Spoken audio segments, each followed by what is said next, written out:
All right, well, we're gonna go ahead and get things started. First of all, if I can get my presentation back up.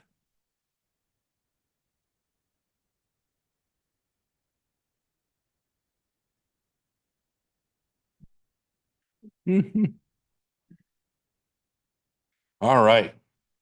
Well, first, I'd like to take this opportunity to welcome all of y'all. Welcome to FlowTex, the 17th iteration. And we're happy that we couldn't. This is like one of those times of the year where you never know if you're going to be solid rain or beautiful weather. And I guess we're getting beautiful weather. So everyone who's in person can enjoy it as we have great little places around the buildings to enjoy lunch. In case you do not know me, my name is Joel Sederstrom. I'm one of the founding members of FlowTex, starting it a little over 17 years ago as trying to get together with some people in Houston because the Houston Medical Center is so large. There's so much flow cytometry, and no one was really talking. And so they were really siloed. And so in that instance, I said, hey, let's start meeting together, talking flow, and having a couple drinks, and it worked out. So now we kind of started going on, and this is our 17th annual conference. They're not sure. Uh-oh. Oh.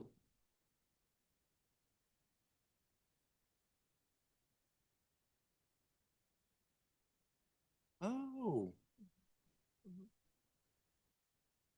So it's only been however many years of being in the virtual environment, and I still can't figure it out.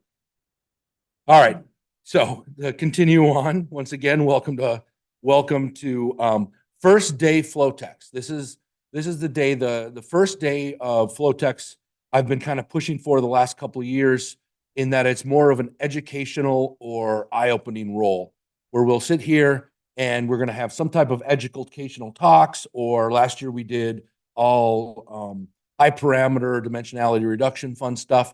This year, we're bringing it back a little old school Texas, where we're actually going to have the majority of speakers today are on the committee members or organizers of FlowTex itself, because we are all technically educators. We educate so many grad students annually, so many technicians, and we want you all to know that we're here too. And so so to start that out, we are doing a day of best practices. And maybe it'll advance. There we are. All right. So David and I are going to give it a good kickoff. We're going to hand it off to just kind of a history and overview. And we're not getting anything too crazy. And then we're going to hand it off to Jake for some techniques in flow. We're going to have some time for coffee break. And just so you know, on your coffee break, make your way over, or lunch, make your way over to the FlowTex table, where also we have, I believe, we're sharing it with Isaac and Cyto A. And you can get a little FlowTex pin if you want and show your FlowTex pride. Sorry for the people who are remote. Can't get one. No pins for you. All right. And then we're gonna go on to talking about sample prep. We're gonna have some opportunity after that to do a roundtable for questions, answers, anything you want. After a nice little lunch and visit with the vendors, we're going to go ahead and bring it back with panel design from Karen. And we're lucky to get Peter Mage here to talk about a really great talk on unmixing and compensation and spectral flow. And then we're going to end the day with Lisa talking about controls and data evaluation. And it looks to be a really great talk, followed by a final roundtable where we can ask any questions you want. And like I said, this is going to be kind of a low key day. We're just going to sit here and we really want to have questions. So yeah, hopefully you guys can participate. First, I'd like to start it off. I'm gonna bring David Haviland up here. He's one of the co-founders, and he's going to give us a little bit of flow cytometry history. David here, if in case you know, he is currently at Methodist as the core director. Ironically, he was as a core director here in this same building that we're in now, which is the UTIMM. Sorry, now the building is. Anyways, it's just kind of a fun little roundabout that we had. Is David's back in his home turf, although Ville is now the core director, who is our esteemed president. But With that, I'm going to bring David up to give us a little bit on history.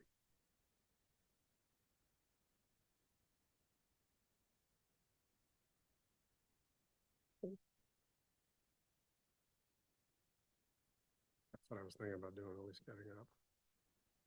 Or at least move it over here out of my way. All right, now, what slides did Joel set me up with? Okay. We bantered back and forth about how to do this. Wow, what a nice full crowd this is. The original flow cytometer. I'm not going to talk about light scatter, fluorescence, anything like that. You're going to figure most of you probably know that as you've come in. But the original flow cytometer was actually in play in 1954 before any of us were hatched. The modern instrument was invented by the immunologist Len Herzenberg and others in the late 60s. Mac Fullwire was in Los Alamos Nuclear Laboratories and developed a particle sorting machine to look at debris in mice and rats that had been exposed to atomic fallout. And he sorted based on particle volume.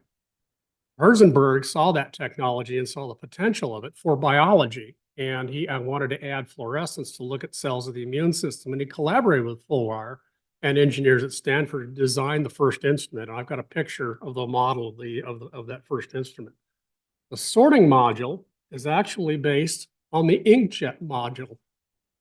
This is out of mine, an HP 8220 that died, so I had to buy a new one. But the inkjet module with a piezoelectric takes that stream of ink to make your pretty pictures and your diagrams and your text. And they figured out by having a whole bunch of transducers, a couple of thousand transducers in here, to break that stream up into individual drops. Well, that technology was also from the 50s. So I keep that one from my analyzer class. So that sorting module was developed by Richard Sweet. So the first instrument had one lamp, a xenon lamp, one color fluorescence, and one forward scatter detector. First cytometer, I believe, was commercialized by BD in '74. I'm not going to belabor the whole list all the way down, though Cytomation came in and cranked things up speed-wise. 2000s, literally 2000, like 2000, 2001, we got ourselves past the 4 and 5 color barrier. Now, I could be mistaken. Anybody on the committee, feel free to correct me, but I believe what drove this, what I was taught that drove this, was pediatric oncology, kids with cancer. We got a whole slather of healthy adults here. Sure, take 5 mils, just don't waste it. But trying to get a reasonable volume out of a pediatric oncology patient is a very tall order. So what we had to do is maximize the amount of information from an excruciatingly small sample. So people started putting their heads together. And if you've looked into your recent machines, you know that the bandpass filters are now very, very narrow and across the entire spectrum, ranging from approximately 410 nanometers all the way up to about 820. So we basically chopped and subdivided the visible spectrum. And also, as Joel mentioned, we also are sliding a little bit from PMTs over to the APDs, the avalanche PMTs. That's what we have as far as the spectral. Now you can come down and where's mouse? There it is. I've got one of these, the 5 laser A5SC that has 48 channels. No, not all 48 channels are used. So far, I think the limit right now has actually been Joel's group at 20. As discussed late of 2023, was that panel that we did, right? 20, so the most was so far that we've done in-house is 27. Yeah. I've got a couple people trying to build panels, and as you're going to find out today, and then with Karen's talk, multicolor flow cytometry is not easy. I've got 2 groups that just haven't quite nudged their way into past the 20 colors yet. They took my advice, fortunately. Start with what we call a backbone and then add in a few colors, test the panel. And sometimes they have to take a step back. So I've got 2 people that have tried to work their way and do it. I don't know if she's in here. Marsha Hartman, who used to be with Slingshot. She and I developed an 11-color pediatric immunophenotyping panel when she was at Methodist. We did it without fluorofinder, easy panel, anything. We did it manually. And I kid you not, it took us 3.5 months to develop that panel manually.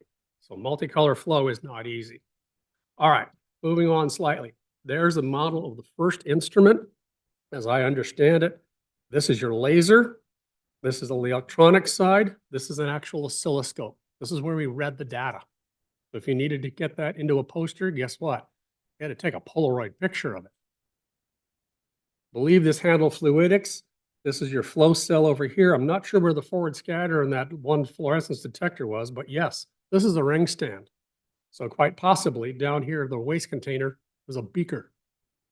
So that's how you end up doing that. Oh, where did this go? Okay. Coulter and others were involved, 4-color instruments with the XL. I worked with one of these back at Washington University. Many of us may be very well familiar with the Olfax caliber, four-color instruments. That is my first baby. Coulter, Epix 5 with a C bench. It had a 2-watt laser that would set a business card on fire. In order to get data off the screen, I had to actually take a camera, take a picture of it, develop the film, print the film, cut the picture up, and then use that spray sticky stuff and mount it to my dissertation, my posters, and whatever it did we sent to send it to the journals. This predated PowerPoint by at least 15 years. So yeah, there was a time before PowerPoint. This all controlled the electronics. I had this monster down here, another oscilloscope. Down here, these big black things are really, really cool. Anybody remember floppy drives? 8.5 inch. I get a lot of traction out of this in my analyzer class, so I hand it around. I think this thing held a whopping 440K of information. Our single parameter histograms might have been 250 bytes, not kilobytes, bytes. You put it in, close the knot, close the lid. The thing clamped around here and it read, magnetic heads read the information that way. I've got that and a few others. I do have one other one I want to show you before I get going. A lot of you probably remember these. This icon haunts you to this day. In Diva, I don't know about Coulter or any of this other software, but in Diva, if you have a tube that doesn't have any data in it, it's empty. You just see the tube. But when you save data, that little icon is attached to that tube. So next time, give that a look. All right. Fax Vantage that I used to have here upstairs. I initially had a 4-color instrument. It was upgraded to 7 with the high speed option. Yeah, another oscilloscope to detect. This is back in the day before fixed lasers and fixed optics. We actually had to align the lasers and align the optics and align the two simultaneously to get a nice signal. Wonderful machine at its time in the day. And with that, I'm going to hand it back over to Joel, who's going to kind of bring you more up to date from, well, that picture. That picture was current as of about 2005. So beyond that, I'll hand it back to Joel.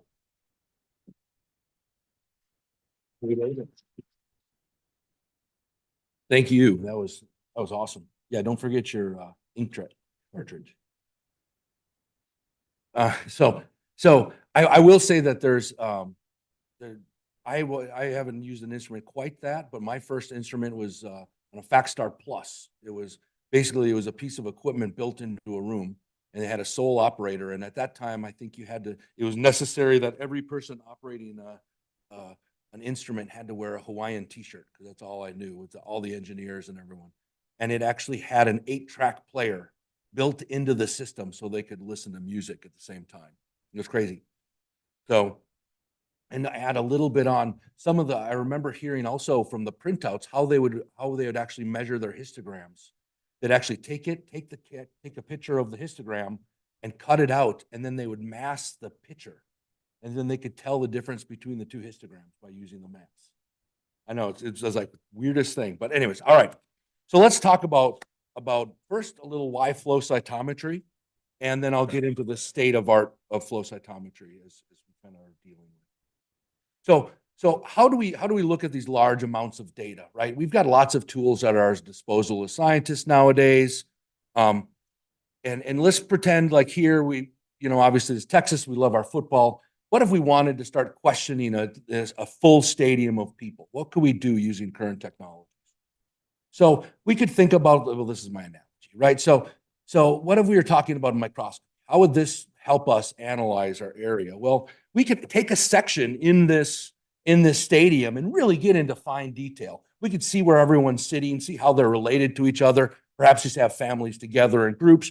Perhaps you get so fine detail where you even get down and start seeing what kind of the texture of their clothes are, whether they're wearing cotton or some other thing, or they're all having Hawaiian shirts as well. Who knows? And then let's talk about other things, like potentially we want to do sequencing, our mRNA-seq for expression levels. We could sit here and look all over, and we're taking random samples, right? We're not really, we then lose any of spatial ability. We're also spending a lot of money. And we're also, although it's sensitive, it's a little more random, and we have to kind of pick our battles on that. We have so many thousand we can do, 10,000, 20,000.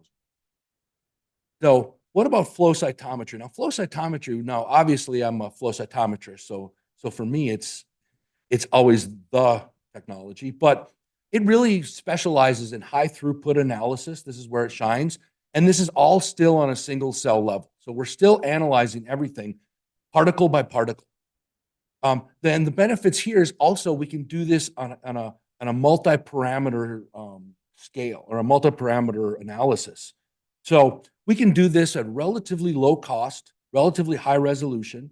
And not only that, but we can then say, okay, how would we analyze this? How would we analyze this stadium? Well, basically, we could take the whole stadium and in a couple of minutes have asked every single person in that stadium somewhere between 1 and 40 questions. And then we can take that and analyze that using just a typical computer. We don't have to worry about sending it off to well, maybe as we're getting more and more higher parameters, we now are relying more on our data scientists. But here we can sit here and we can literally go through tens of thousand events per second. And so this is why I think flow cytometry is one of the better technologies out there. But once again, I'm a flow cytometrist. So what is the current state of flow cytometry? Well, currently we have conventional flow cytometry, and we're kind of in a fun thing. We were in the beginning of the 2000s, we were at a verge of change as well. And sorry, I just remembered the slide that I got accidentally knocked out of David's picture was the one on the time. It fell out. And that was the slide would have said in David's talk would have been the public comparison of publications over time from the late 90s or the late 80s to on up, as well as fluorophores. So we're around the 2000s is really when we started hitting higher numbers. And from there, we developed certain technologies in conventional where we would get up to 20 channel ability of 20 channels, and more recently, even more. Then even more recent now, we're now in this era of spectral cytometry, where we're actually looking at multiple aspects of it. And I'm going to get into that in just a second. But there's also imaging cytometry. We've been with the Amnis imaging cytometer has been the IDS 100 was available, I believe, in 2005. It might have been 2003. And I was lucky to have the third production model of that at the University of Minnesota. And it was a really revolutionary instrument at the time. And not only that, now we're actually getting to the part where we're starting to do combinations. We're doing imaging and spectral and so on, and imaging and conventional. And not to miss out, here's just an example, kind of a quick example of spectral. Here's like a little bit of imaging, but let's not miss out on mass cytometry. Mass cytometry took us by storm in about 10 years ago, although it's now being kind of pushed away a little bit by spectral cytometry, as we've seen one of the more recent publications of someone doing 50 floors in one panel, compared to the 45 floors or the 45 isotopically pure reagents we would utilize in mass cytometry. So let's talk a touch about conventional cytometry.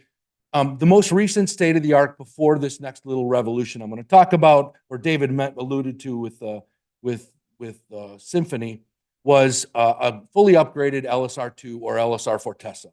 And this is just an example from my core. I have to use examples from my core. And we're talking 18 colors, although very difficult to put together, right? As anyone who's put together panels, the core would help as much as we could. 5 lasers, utilizing that UV, but you notice also that our UV is very narrow on how many colors we're getting from it. So then we went into this next generation of floors. Once we hit this next level of floors, we were able to say, okay, well, we can break this. Oh, I got an example, sorry.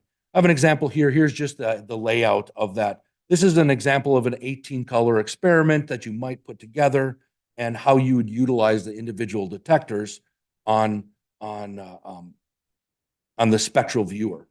So here we have an example of all 5 lasers and all the band passes associated with detection from these 5 lasers. Now, as we moved up into these higher parameters, they were able to narrow those bands. They're able to actually, because they were creating more and more floors.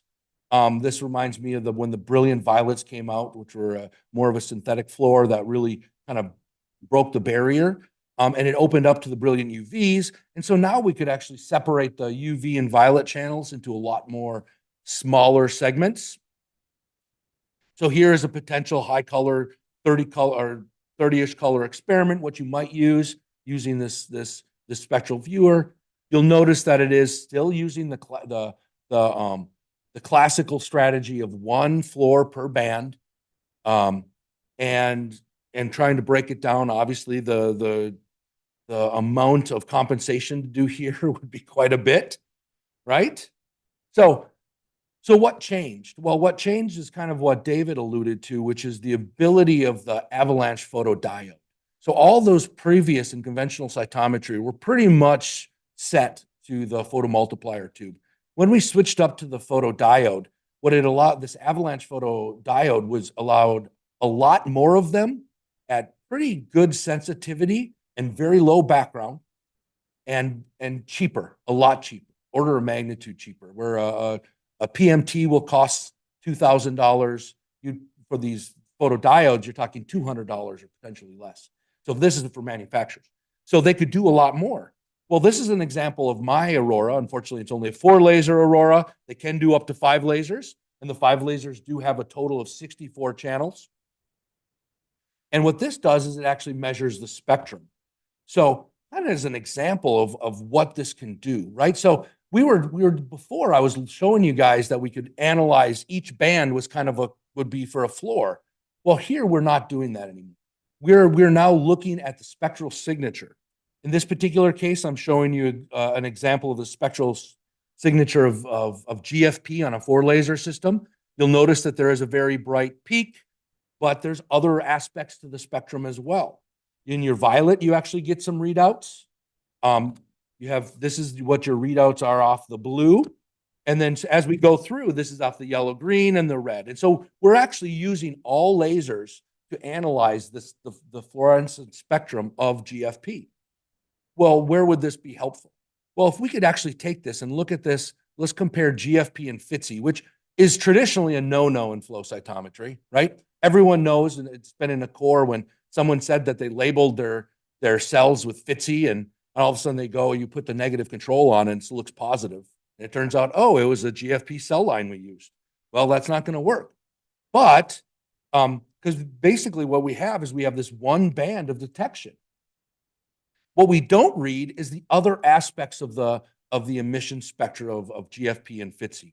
Notice that there is some differences.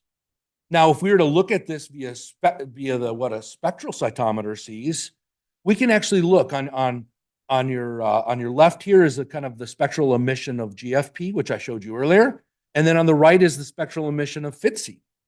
So if we are going to compare those two, though, across the spectrum, we actually see quite a bit of differences. We see some, especially off the violet laser, which is, anyone's ever run CFP and GFP together, which is CFP is a violet excitable probe, will know there's great issues with compensation. Well, this is why. It has this emission off the violet channels, off the violet excitation sources. And you'll notice that also one other aspect is that where their peak brightness is. GFP peak brightness is generally around 415 nanometers, where FITSI is generally around 420. And it's just enough to be a channel up in this system. So we can actually start seeing the differences. Now, what this brings into possibilities is we are now dealing with unique signatures. Well, there are so many probes that have been developed over time that actually had to be put aside because they had a really weird signature and it wouldn't work in our conventional cytometry. Now we can actually start revisiting old probes. We can actually now, the manufacturers can use these Newt probes and that have a tighter emission profiles. So we actually have a lot more floors that are available to our cytometry needs. Now, obviously, I have to admit that, and I do have a talk on this tomorrow, so I'm going to plug my talk, which is on the S8, which is the now into spectral and imaging sorting. But on the S8 so far has been the most complex of the systems so far that we've tested. Obviously, this has 78 fluorescent channels that's picking up APDs, as well as 3 imaging channels off of PMT. And so this is just kind of where we're going. So now what we do is we're planning our experiments not per individual channel, right? Like we do on on conventional flow. We're actually planning them on the spectrum. And this allows us greater and greater flexibility. Now, this yields similar results. This right here is just a quick example of a 27 color panel that we put in. It's an immunophenotyping panel. We designed it originally for our Symphony. Our Symphony is not the spectral version of it. It only has 30 PMTs capable, or 31 actually, of fluorescent detection. And here's just an example of part of that panel, which is the breakdown of some Tregs out of the NK subset, or out of the TNK subsets, right? And we can see, and even though there is some small little issues you might see with compensation and such, especially on the Symphony, you can see that they're relatively similar, right? And this was a run that we did when we had availability of all the instruments. So obviously everything wasn't tuned in perfect, but it does show a good example of that you can utilize all these different technologies similarly to be across the board with great sensitivity. Now, I did say that I would talk quickly about some imaging cytometry, and with our endeavors with the S8, actually imaging cytometry jumped up a bunch at BCM. We ended up getting more and more users wanting to do imaging cytometry, which I'm so thankful, because you're going to see a talk tomorrow from Katie Petrus, who did some really cool netosis assays we're excited about. Anyway, sorry, it's fun to get excited about the science. So what does an imaging cytometer do? Well, basically, instead of using a PMT or a APD, this is using CCD. Basically, whatever your camera is using to take a picture, that's it, right? So we're using these cameras, breaking the signal up. There's not as many colors on here. Obviously, this is more on the conventional side of fluor availability. But what it does is, over time, as the cell goes over and is detected by that CCD, it is actually captured and actually enhanced. So it's like taking multiple pictures. It's kind of like, I suppose, our iPhones now, right? Where you get that little video aspect, you take a picture and then you push your button on it and then you see the little video. And so this is similar, where you're actually taking multiple pictures actually and stacking them together. And this gives us a lot of resolution. And currently this allows us 4 lasers of fluorescence, 5 lasers total. They use 1 for timing. And we're actually, because we're seeing an image, we're actually able to do a lot more. We're actually starting to see morphometrics, where we're going to see the individual abilities of that instrument, or of that analysis. So particular examples here, you might see cell signaling, internalization, phagocytosis. There's obviously a long list. Obviously, there's a lot of these we've even shown before. One of our committee members did a great talk a couple of years ago here at FlowTex, as well as at Cyto, on parasitology, Leroy Versteeg, and he's going to be giving a talk later today on sample prep. But he actually got the cover of a journal art with the journal photo art with using this technology. So it's really, really powerful. Now, this is one of those things where we're starting now to get into a little bit more of that analysis issues, where we're doing about 1 hour to 2 hours to 3 hours of capture, and then we're doing 10 hours to 20 hours of data analysis, because this is really high feature. Luckily, they are introducing some AI and some machine learning models to it. As you can see, it can get kind of complex, having multiple floors. Obviously, compensation can be a particular issue. But here, the power of it is not only do you get the images of every single channel or every single channel picture. So you have a stack of multiple pictures, but it actually reports out similar to flow cytometry. So it has a certain level of comfortability, and it actually works as a great capstone between microscopy and flow cytometry. Kind of if you're that last little bit in a paper that you need to say, okay, this dot on this plot is really a cell. And look, it has colors and it does this. So it's pretty powerful. Now, this has various channels of availability. One other thing I will like to do, we're testing this right now, and this is kind of why I'm excited about, we're kind of might be going into this new age of imaging flow cytometry, right? Or imaging cytometry, is there is now the Tune CytPix. Well, while it doesn't necessarily do individual channels of fluorescence, it does have conventional cytometry of up to 14 colors, but it takes some pretty pictures. So this is our forward scatter, or this is a bright field imaging off of it. I did an example here of E. coli we ran. Obviously, this is a model where the E. coli can't divide. So the one on the right there, on the left there is one that doesn't divide. So it's really long, and then you have one that's really small. We did some yeast, and this is just going to size comparison, PBMC, both lymphocytes and neutrophil, as well as a cancer cell line.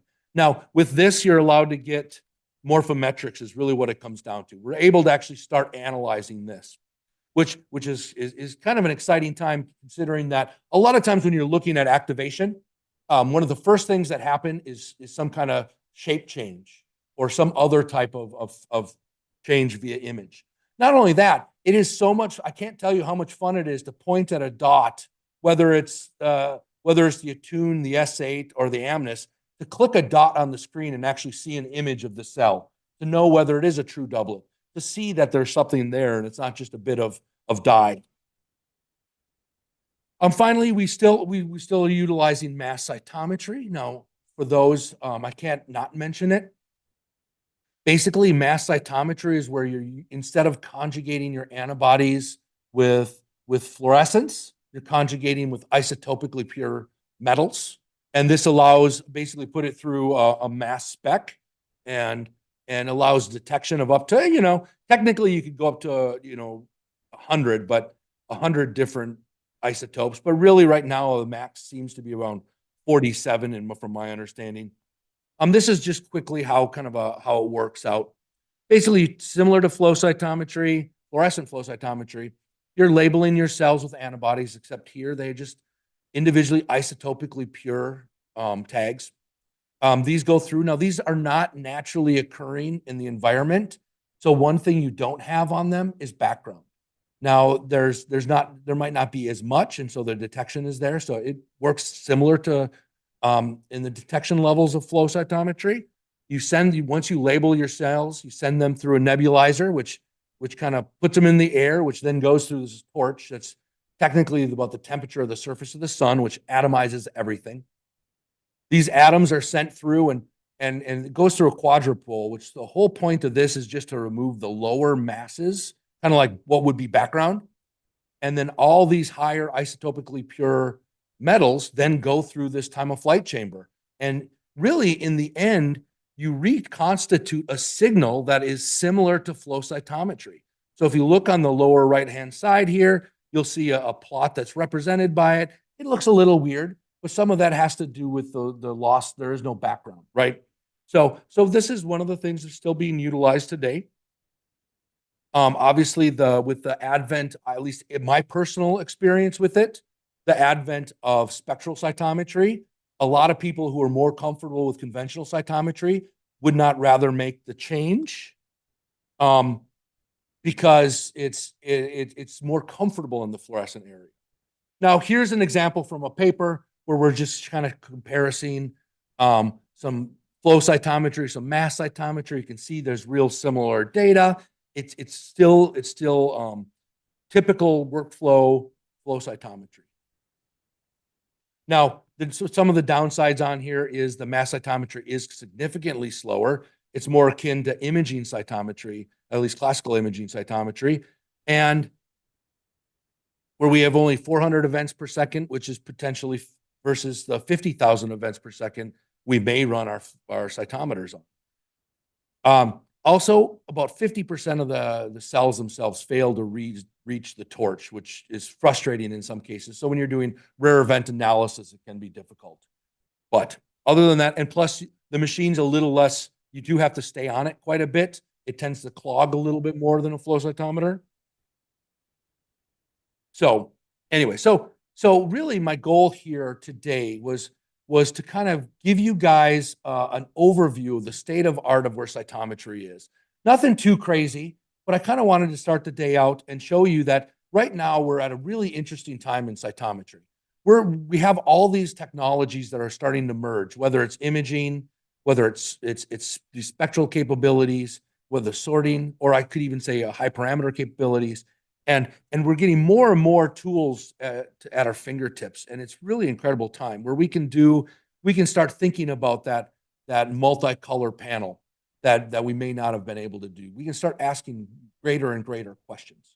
So with that, I'm gonna yield the rest of my time. Looks like I'm a little early. Wow, that's a miracle. And so what we're gonna do is I'm gonna concede my time to Jake here. Jake's gonna come up. Just a little background. So Jake is one of our newer committee members. He's been helping us for the last 3 years, has it been? Maybe 4. So it's great to bring him up here. He's going to talk about tech. This is based off some of the talks he does up at UT in Dallas. Double checking. It's UT Dallas, right? I'm like, all of a sudden I got a little right there. All right. So Jake is he goes over some techniques for us. He's going to kind of give us some background on things we may not think we can use flow cytometry for.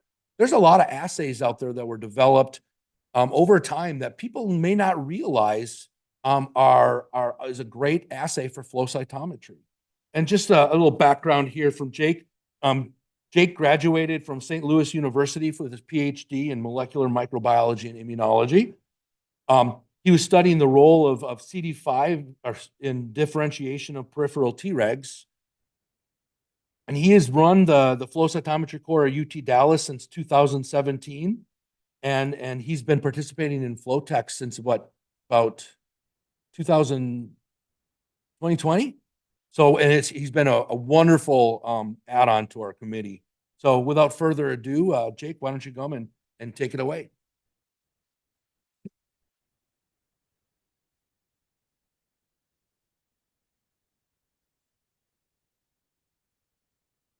Switch to the new screen.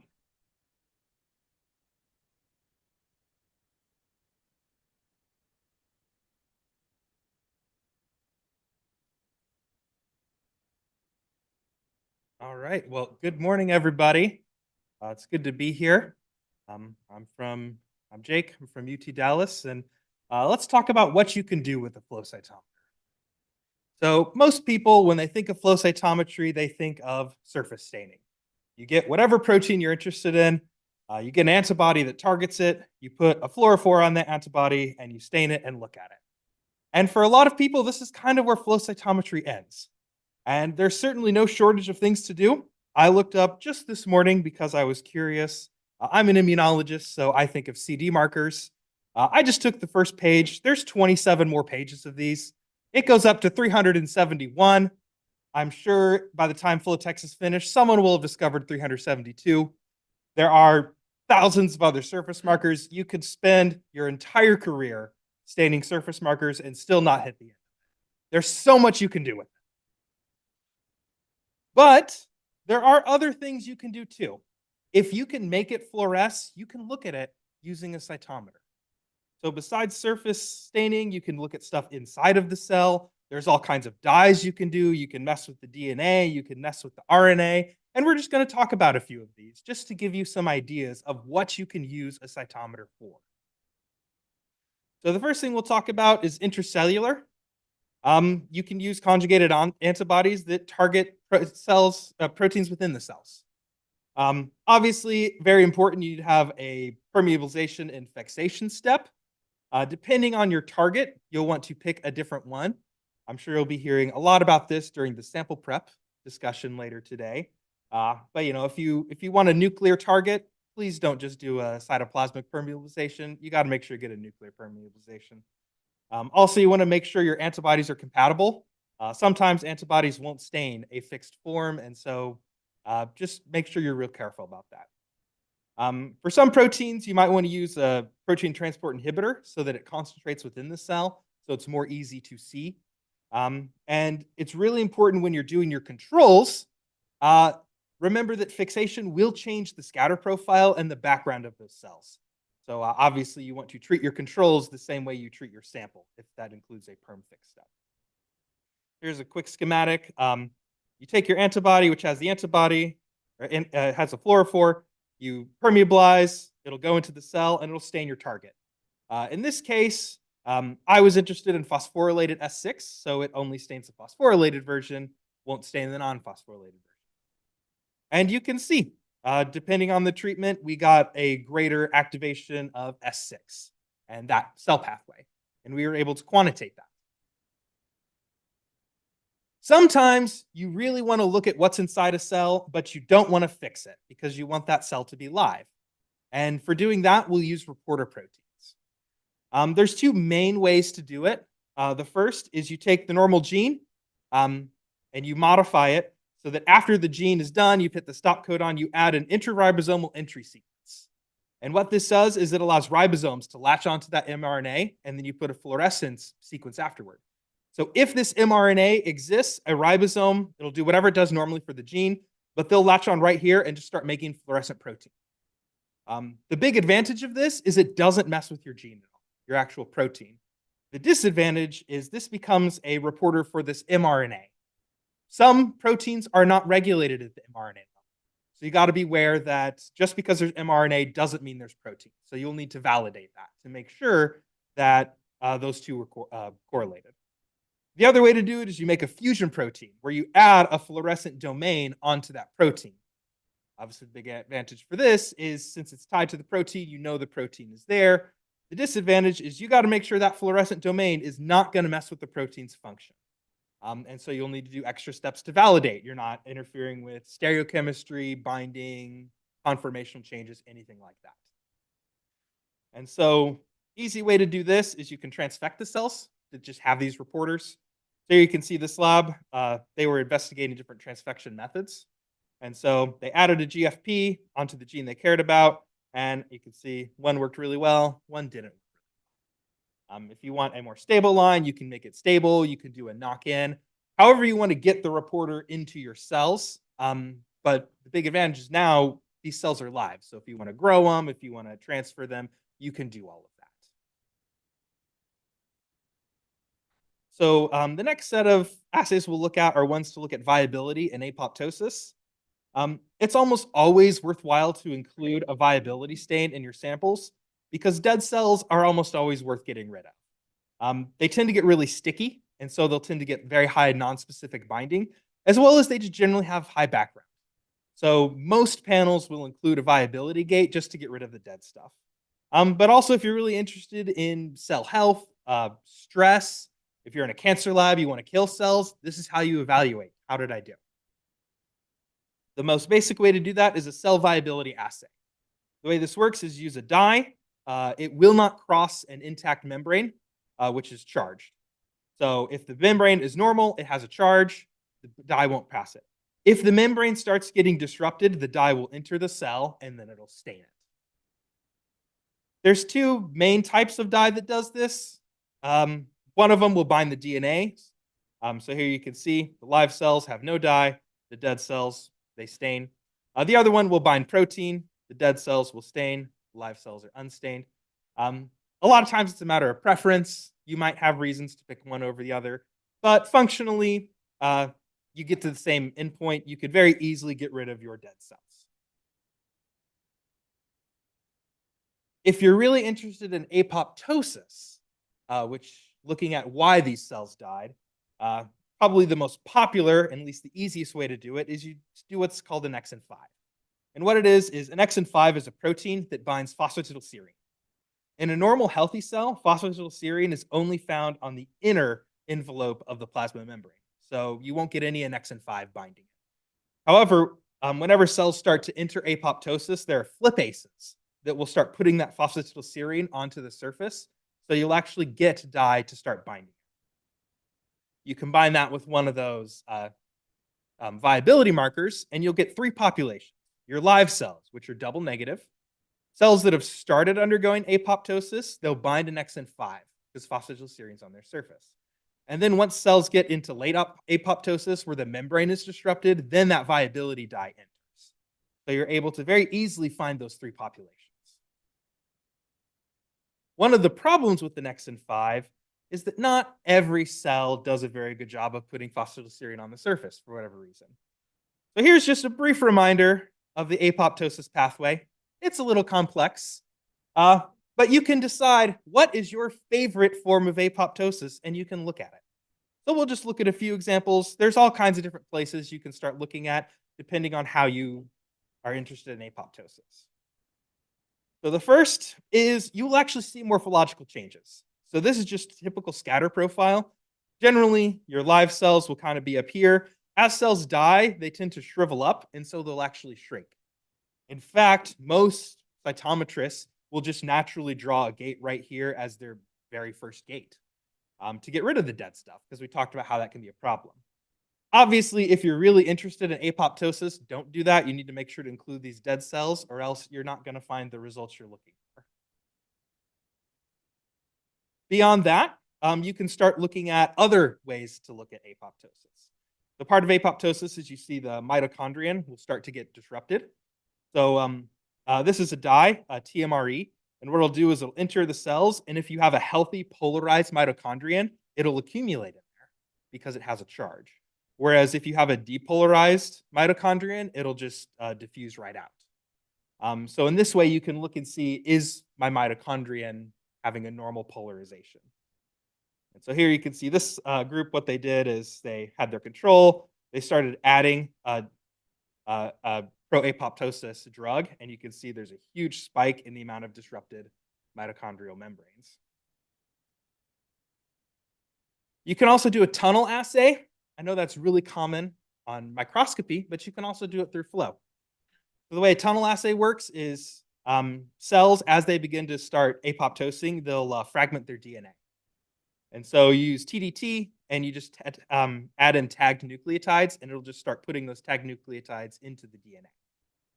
In this case, it's tagged with a fluorescent marker.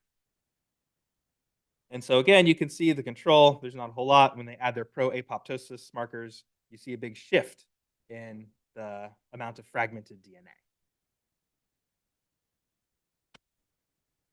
If you want a more functional assay, one of the problems with those previous assays is that you run the risk of false positives. There are other reasons cells might have nicks in their DNA or mitochondrial depolarization.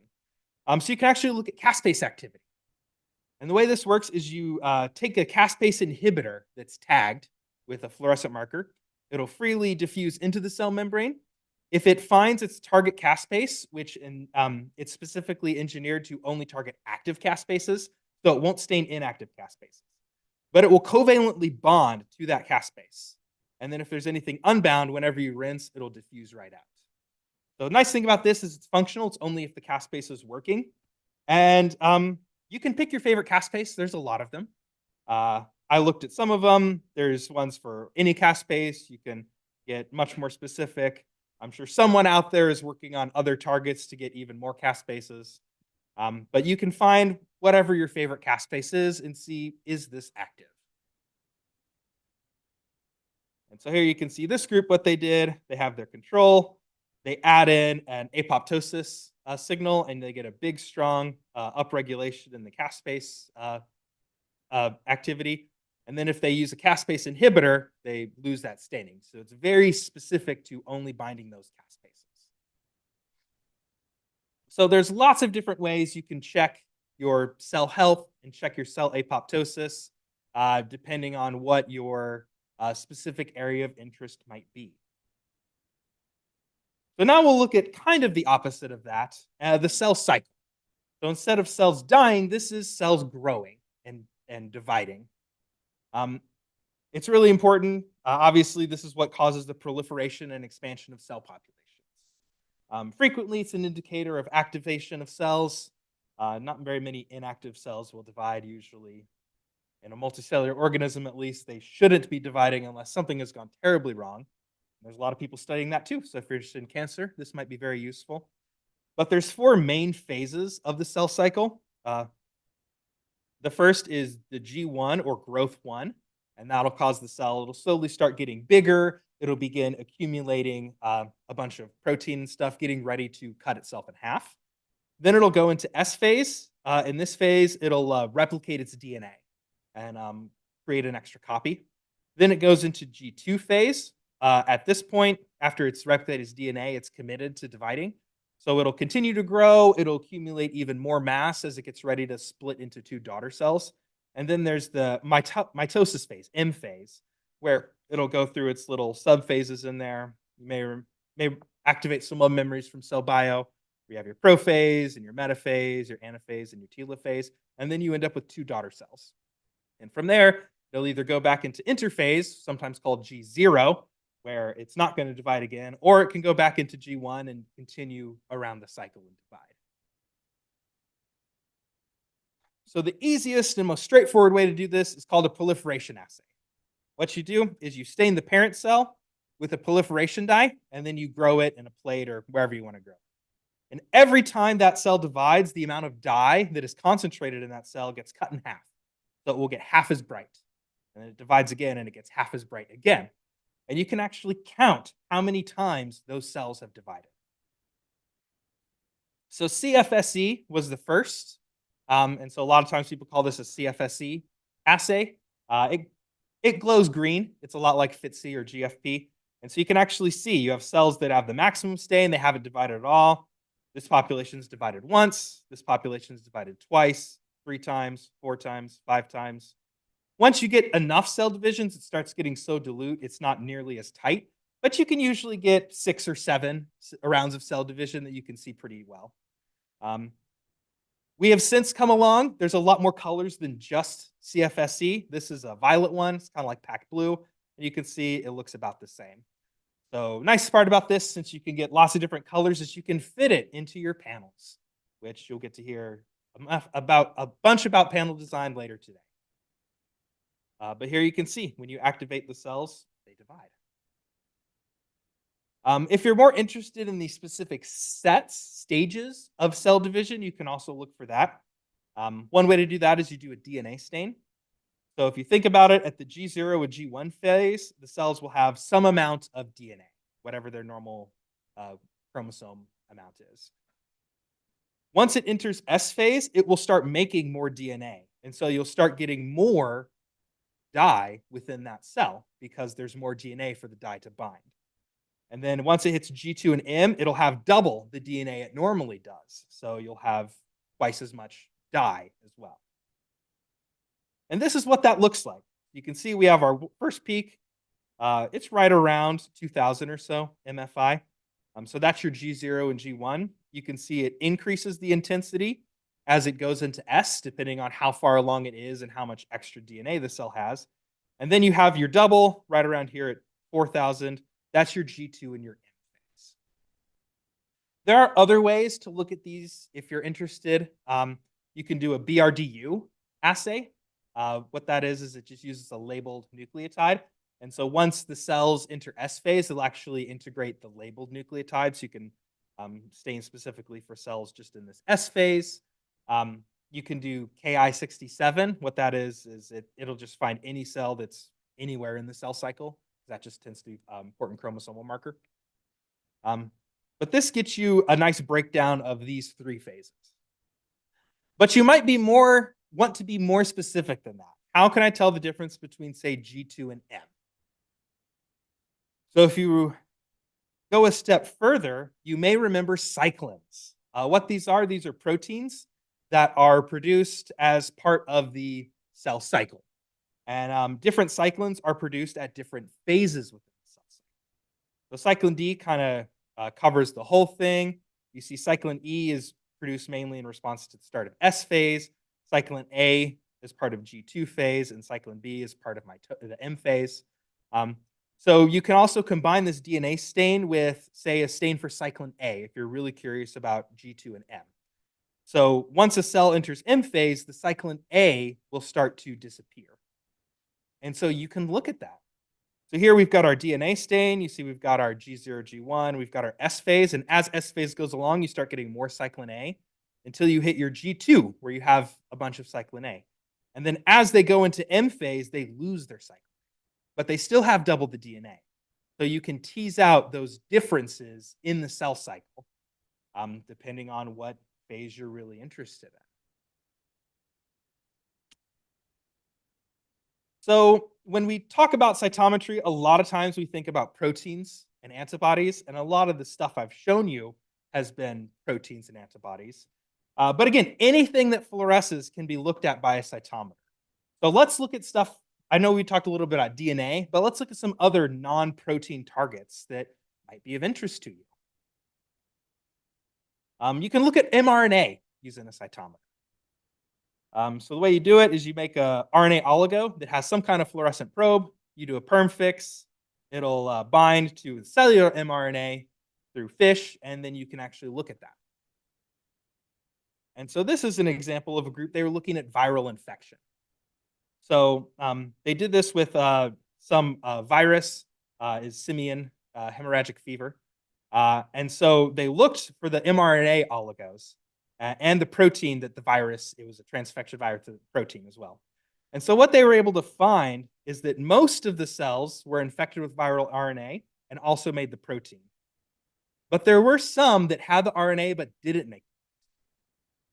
So this is with virus, but you could do this with anything if you're really interested in studying the kinematics of your gene. You can stain and find how long does it take for message to be produced? What's the lag time between message and protein? Is there a difference where they can make message but not make protein? How long does the protein persist after the message is gone? You can look at all of these. And that's a big part of the advantage of cytometry, because you can still look at proteins while you're doing all this other stuff. You can really tease out how does that expression work. You can also look at endocytosis. So what you do is you just have some kind of a particle which has a tag. If it doesn't get endocytosed, the cell will be unstained. But if it actually enters into the cell, you will see fluorescence. So I had a group, they were really interested in atherosclerosis. And so they wanted to look at foam cell. Foam cells, it's formed when the macrophages take in LDL. And that's part of what forms the plaque that messes with the arteries. And so they got LDL that they labeled with a fluorescent tag, and they put it on their macrophages, and they could see they would take in the LDL. And they would use various drugs and stuff to try to stop that from happening to prevent atherosclerosis. I've got other groups, they're really interested in drug delivery, like for different types of treatment.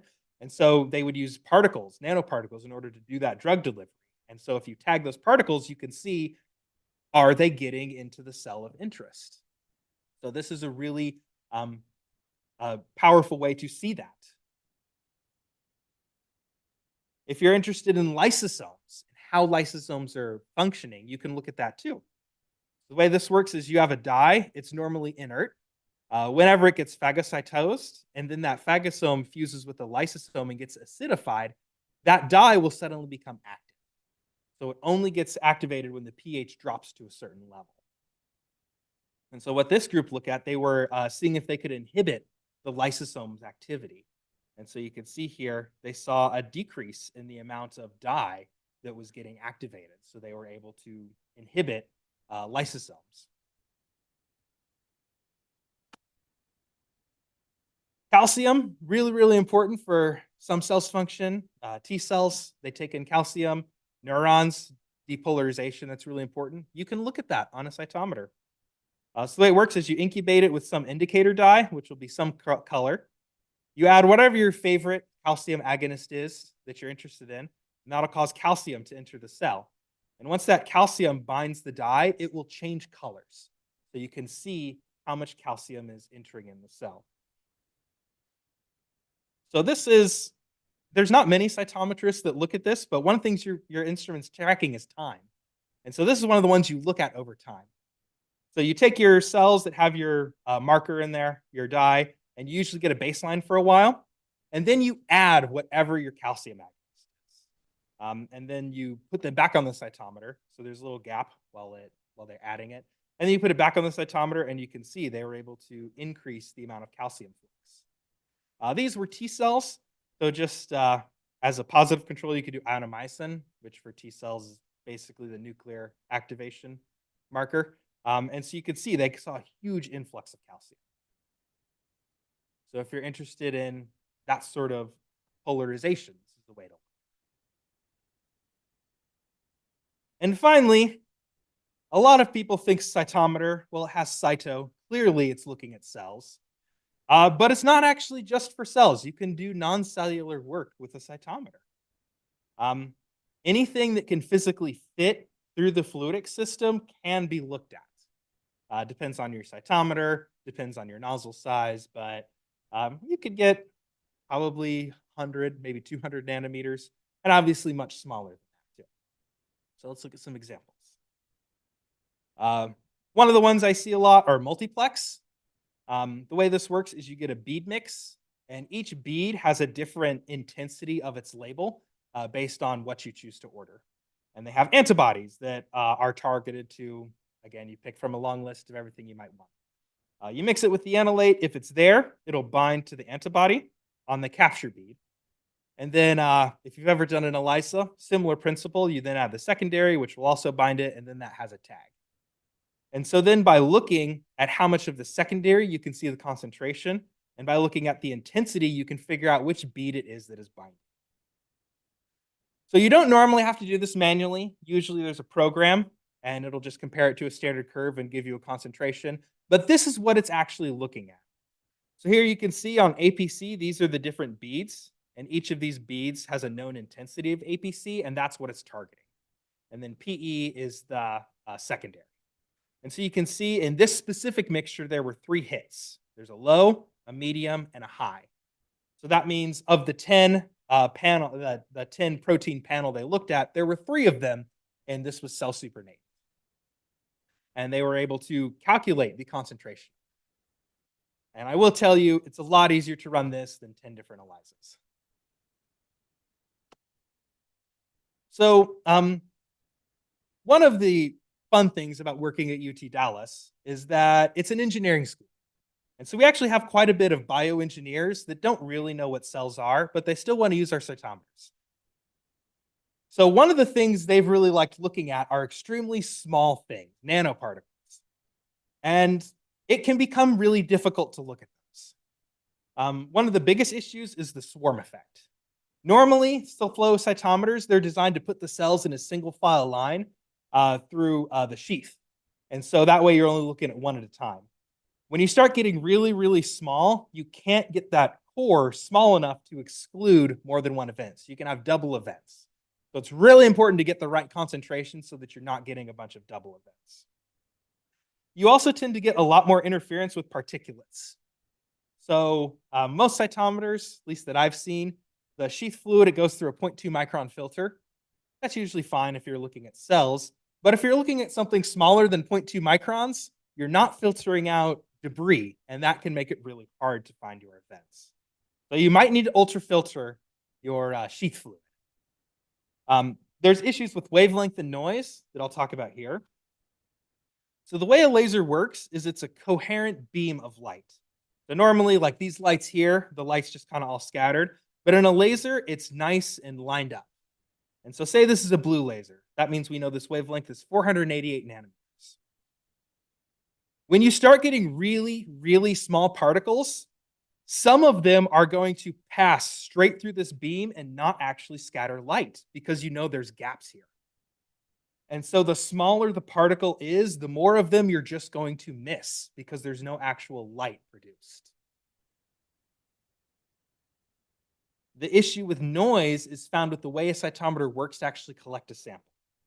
So whenever it's collecting a sample, you have your laser here, and as the cell starts to pass through the laser, you'll always have some amount of noise. It's inevitable, but it'll create a signal.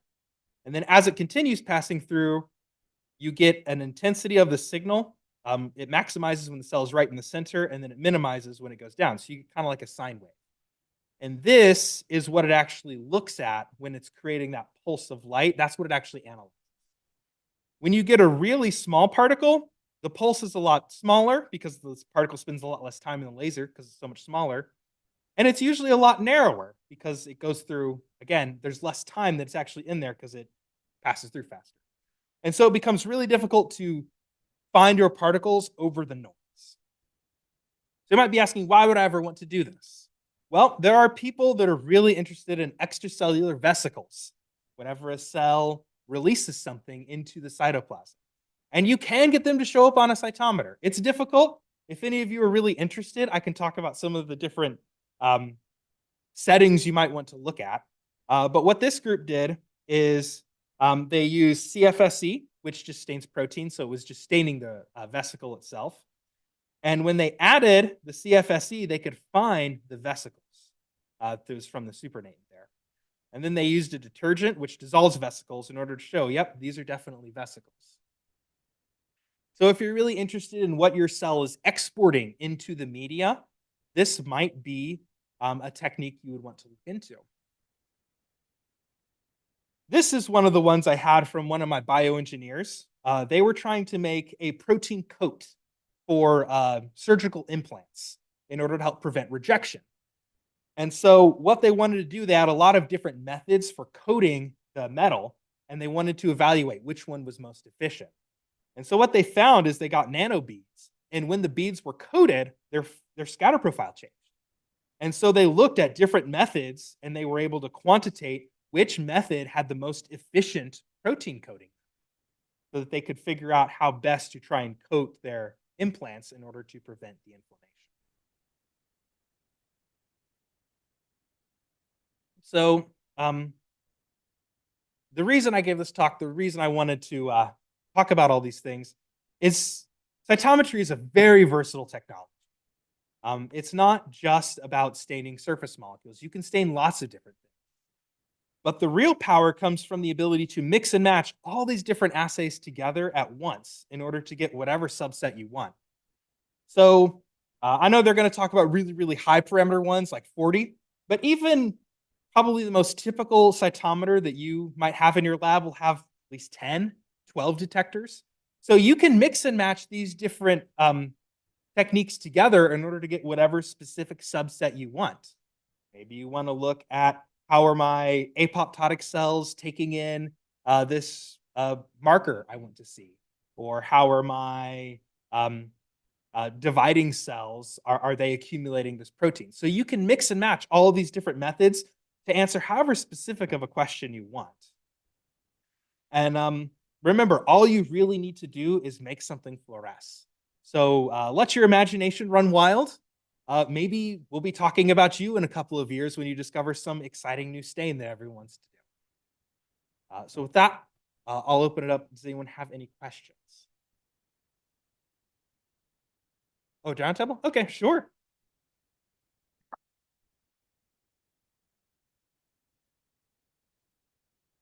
All right, well, thank you very much. We're going to go take a coffee break. And the thing says coffee break.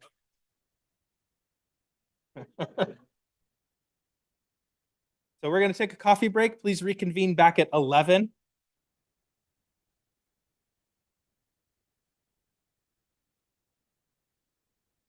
Yep.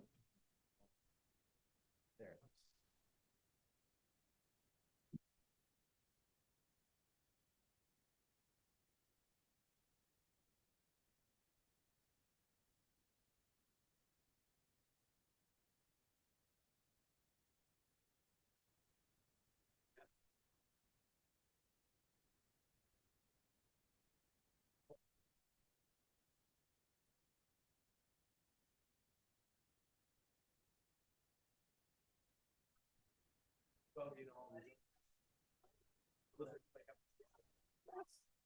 So please.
I didn't realize I was muted, sorry. So Sarah, she is a PhD candidate, MD Anderson's own. She's currently working on immune checkpoint inhibitor colitis with Dr. Stephanie Waterwick. She's been with Flotex since 2017. Leroy, he works at Texas Children's Hospital Center for Vaccine Development. Right now, he's working on T. cruzi for Chagas disease. And they're going to talk about preparing samples and how to, the first step in any good cytometry experiment.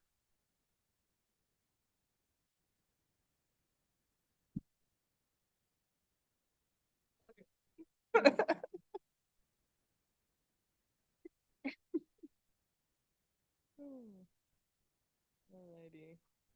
We're talking about sample prep and is the mic on? Can you guys hear me? Yeah, that's pretty good.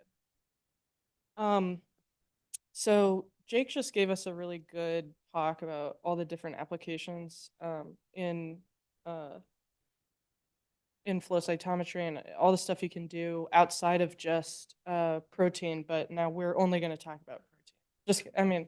We're mostly going to talk about protein. But anyway, yeah. So we're kind of going to focus this talk a little bit more on the bread and butter. So our standard is like immunophenotyping of cells. So we'll go through that. And then I also was reminded of a really important idiom that I forgot to include here, which is something that all cytometrists know: garbage in, garbage out. So that's really the key of why you want proper cell prep, because when you have poorly prepared samples, your data will also look really bad. So the key to good sample prep, the reason we're doing it is so that we can, maintain these inherent biological characteristics in your samples, and then ensure that your samples are high quality so that you can actually draw conclusions from your results and perform statistical analyses. A lot of processing goes on in the cytometer, and so if your samples are poorly prepped, it's really easy to get data that you can't interpret, and especially if you don't have the right controls too, which I think you'll hear all over today. So what makes a high quality sample? I'm going to focus trying to make it really simple here. So you want to have single cell suspension so that they can line up going in the single file line down the cytometer. You get just the data from one cell at a time. And then you also want the fluorescent molecules, your target molecules, to be easily distinguishable with these fluorescent tags. So what I'm trying to show over here is that we have some green, we have some blue, and we have some teal, and you can easily pick them out from the background. So that's really the key, and there's a few good ways to make that happen. So number one, we got to keep our cells healthy, and we have this little happy cell icon. He's going to pop up, and I apologize to the people online because I realized in the first talk that I put it right up in the right corner, so you will not see it. But that's our happy sample, our happy little guy. And then the second thing we need to do is to reduce background and non-specific fluorescence. So like I said, we're trying to get our fluorescent antibodies or probes visible, which means that we need to reduce the background. So number one, we got to keep our cells healthy. Healthy cells are happy. They're lining up nice and easily. They go through, they fluoresce exactly how you want them to. But our dead cells, they're not very happy. So what Jake mentioned earlier is that they release DNA and lots of other stuff from there. So DNA is really sticky and it brings its buddies, including the sad other dead cells and some live cells too. So you get all this non-specific binding, you get cell clumping, which means that we're not going to see one cell at a time. We're going to see a bunch of other stuff. And then they also release a bunch of debris. And so that contains all of the many autofluorescent molecules that just exist naturally in our cells, like these cyclic molecules like NADH, all of our extracellular matrix molecules like collagen, our aromatic amino acids, and organelles too, like lysosomes, stuff like that. So all of that gets stuck out there if the cells are dying. So not only are they not going through the cytometer well, but they're also causing more autofluorescence or background. So we also want to reduce background fluorescence. What does that mean? Like I said, all the cells have some natural autofluorescence, which is really on display with spectral cytometry, we can see exactly how the autofluorescent signature of everything. But ideally, we want to kind of turn the light switch down on that. So we just want the natural fluorescence in the cells. Because again, you're able to easily pick out which tag comes from which fluor and is associated with which protein. So, however, when you have higher background fluorescence and that light switch gets turned up a little bit, which happens with stuff like cell death, nonspecific binding, certain components that come in the buffers that we use, and then these antibody artifacts we'll talk more about. You still have your tags. They're still where you expect them to be, but so is all of the background. It just stretches and it pulls up. And now, okay, these populations are all still there, but if they weren't colored that way, would you really be able to pick out which one was which? So, like I said, garbage in, garbage out. So we're going to kind of go through this, very generalized sample processing workflow, and eventually we'll give you some examples too. But it starts with this sample collection and then isolating single cells. So kind of general tips for this is that when you're collecting your samples, you want to work quickly so that they don't die. And then once you do have the cells alone outside of their natural biological condition, you want to keep them cold so that they die a little bit slower. So we'll talk about these four. I've categorized them into four groups, which is cultured cells, bloody stuff like blood and bone marrow, secondary lymphoid organs, and then solid tissues. The way that you prep them. But there's a lot of variety within that too. So just kind of remind you, this is a general thing. Okay, collecting cultured cells is pretty easy because they should already be individual cells and there's not much else to get rid of. If you have floating cells, you basically just be gentle and collect them out of your media and then wash them. And then for adherent cells, you have to get them to get off the plate. So you use something like trypsin, but just make sure that we want to avoid killing them. Trypsin can be toxic for a long time and at high concentrations. So just make sure that you inactivate it and wash it out as quickly as you can. And that'll get you a happy, healthy sample. For blood and bone marrow, it's a good idea to collect it into an anticoagulant so that we don't get stuff that's really sticky and dying. So we can use EDTA, which is a chelator. It'll pull out metal ions like calcium and magnesium and prevent cell adhesion. And then heparin, which inactivates thrombin, part of the clotting process. So it prevents those clots, and they'll be stable like that for quite a while at room temperature. But if it's going to be longer, you can refrigerate it for the same reason, just to keep things alive. When you're collecting organs, there's not much to it. If you're doing just one, you can proceed right away to processing the cells for single cell isolation. But if you're collecting like 20 or 30 or 40, then you can just put them in cold PBS, some kind of buffer, whatever works for you for your downstream processing. Keep it cold, and then you'll be able to come back to it later when it's time for your single cell suspensions. So we talk about how to do this. Here are kind of general steps. So for your single cell or for your cultured cells, it's pretty easy. Once you have them in a tube, they're single cells. Congratulations. Just go ahead and wash them, and then we'll talk more about the buffers later that will help prevent death and aggregation. For blood and bone marrow, the first thing you should do is lyse red blood cells, and there's a few good buffers for that.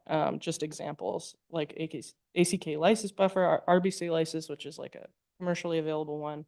You can use water if you're very careful and quick, but that's a expert level move and usually only with small samples. So after that, it's a good idea to filter it, especially if it's from bone marrow. There will be other stuff, and then we wash at the end just like the others.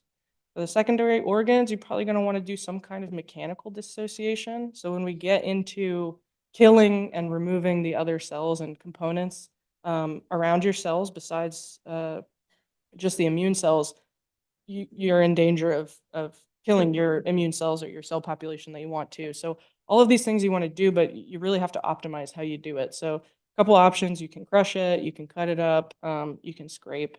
After you got that, you have some more options. If you have a spleen and it's bloody, you probably want to lyse the blood cells, red blood cells too. But if you have something like a lymph node, you might be able to just move on to filtering. Make sure you filter both before and then wash. And then for our other organs, you're going to want to do the same thing, probably mechanically dissociate. They're going to have a lot more extracellular matrix. So you use something like collagenase or trypsin to break that stuff apart and release it from the extracellular matrix. If you have bloody organs, again, like a liver or a very bloody tumor, you might lyse red blood cells. But if not, you can just filter and then wash. So a few other tips, like I said, you got to optimize what you're doing, the concentrations, the amount of time, the specific steps that you use. There's a lot of good resources, one in particular with tissue.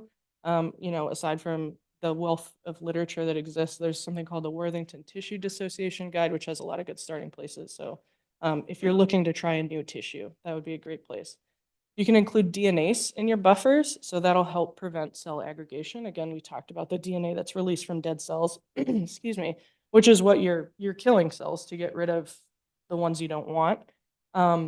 Another option for blood and bone marrow, if you have like a very large sample, for example, like 100 milliliters of bone marrow, you probably don't want to sit there and lyse RBCs like 4 times in a row. So you can use something called density gradient centrifugation separation, like Ficle, Percol, Histopaque, that kind of thing.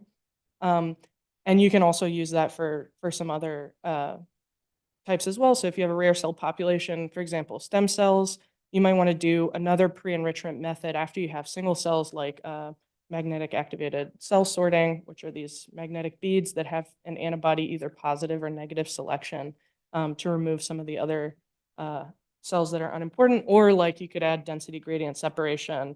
For example, if you wanted like tumor infiltrating lymphocytes, after you get all of your tumor cells, you can get the immune cells specifically with that method. So after we have our single cells, we can do some stuff with them. Optionally, if you're testing this specifically with your question, you might end up doing some treatments or some cell stimulation. If you're not doing that, you can go on to staining, and just go ahead and tune out for this part of the talk. So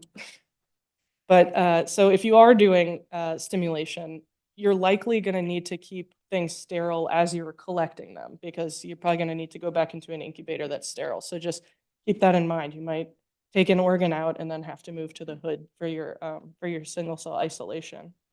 Important, just like the other every other protocol, is that you're going to need to optimize your drug treatment and your stimulation time and concentration to make sure that you're able to see the effect that you want. So it could be that your cells get optimally stimulated at 4 hours and you've been trying it for 6 hours because that's what the protocol said, and they're all dead by that time. So just make sure that you're, again, kind of reading literature and testing out a few conditions as you develop your protocols. So some common stimulants for our immune cells and many other cells.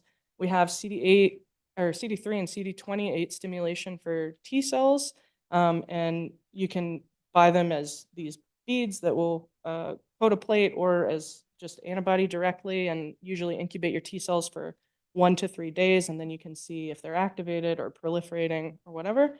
You can use TLR agonists, like something that looks like bacteria or DNA or RNA that our cells might see and recognize as a pathogen. And that will activate DCs, macrophages, monocytes, B cells, quite a few of the other innate receptors. And that usually will be activated 4 to 24 hours. Same thing. You want to optimize the protocol though. PMA and ionomycin are a non-specific. I think Jake mentioned it too. It basically will just activate your cytokine and inflammation pathways. And that's a shorter stimulation too. And then you can use cytokines directly. And so there are many targets that those can activate over many periods of time. If you are trying to detect cytokines, they usually get secreted in cells. So you'll need to do something if you're leaving them in there for 24 hours, or even 4 hours. You want to do something to prevent the cytokines from being exported from the cell. So we can use these transport inhibitors and secretion inhibitors. So one example is Berfeldin A, and that inhibits transport from the endoplasmic reticulum to the Golgi. That's like what BD's Golgi plug is. And then monosin also will inhibit trans-Golgi secretion. So those will help you prevent and keep in your cytokines so that you can still detect them. So now onto the big one, which is surface staining. So Jake mentioned this too, Leroy's going to talk about this too, but we have sort of different targets for our cells. So on the very outside, we have proteins that can be on the surface, and we have lipids in the membrane we can target. In the cytosol, we have all kinds of proteins and organelles we can target. And then in the nucleus, we also have protein like transcription factors and genetic content that we can access. But to get to each of these, you're going to have to do a sequential step, right? So on the surface, you should be able to just incubate with antibody. If you need to get inside, you got to punch holes in. And if you need to get further inside, you have to punch more holes in. So this is kind of the part of the process that introduces most of the background fluorescence or autofluorescence. So some of that can be excess serum in your buffer. A lot of that can be dead cells and debris, like we talked about earlier. There's FC receptors can non-specifically bind the constant region of the antibodies that we're using to stain. If you have too much antibody, it will also stain or bind to targets that it has a lower affinity for. And then some of the antibodies that are commercially available have these kind of artifactual interactions with each other. So we're going to do stuff to pull all of that out. So for example, if you have excess serum, you should optimize your staining buffer. If you have dead cells, you can include a viability dye and try and keep them healthy as you're doing your processing. For FC receptors, we can block them. Too much antibody, you should titrate. And here's just an example of, what a titration might look like. If you're using too little, your positive is not going to separate from the negative. We're looking for this optimal concentration where there's the most space between our positive and negative populations. And if you're using too much, there's all that background staining, and we can't really distinguish as well anymore. And then for these artifacts, you can include some dye-specific buffers. So an optimized staining buffer, here's just a few suggestions. Like I said, there's many good ways to do this, but you might want to exclude calcium and magnesium in your PBS, like we talked about. Those help with cell adhesion, and EDTA helps also to pull those out. DNA is going to help prevent the dead cell clumping. Your serum you want to include because it helps also to block some non-specific proteins, but it itself could potentially add to fluorescence because it's a lot of potentially fluorescent molecules. And then we have these dye-specific buffers. So anytime you have two brilliant violet or brilliant ultraviolet dyes, you should use brilliant stain buffer or some variety. And then cell blocks is the reagent for the Nova Fluor dyes, which are those like nucleic acid-based dyes. So here's your surface staining steps, at least as I like to do them. The first thing that you should do is block your FC receptors because they will bind lots of stuff,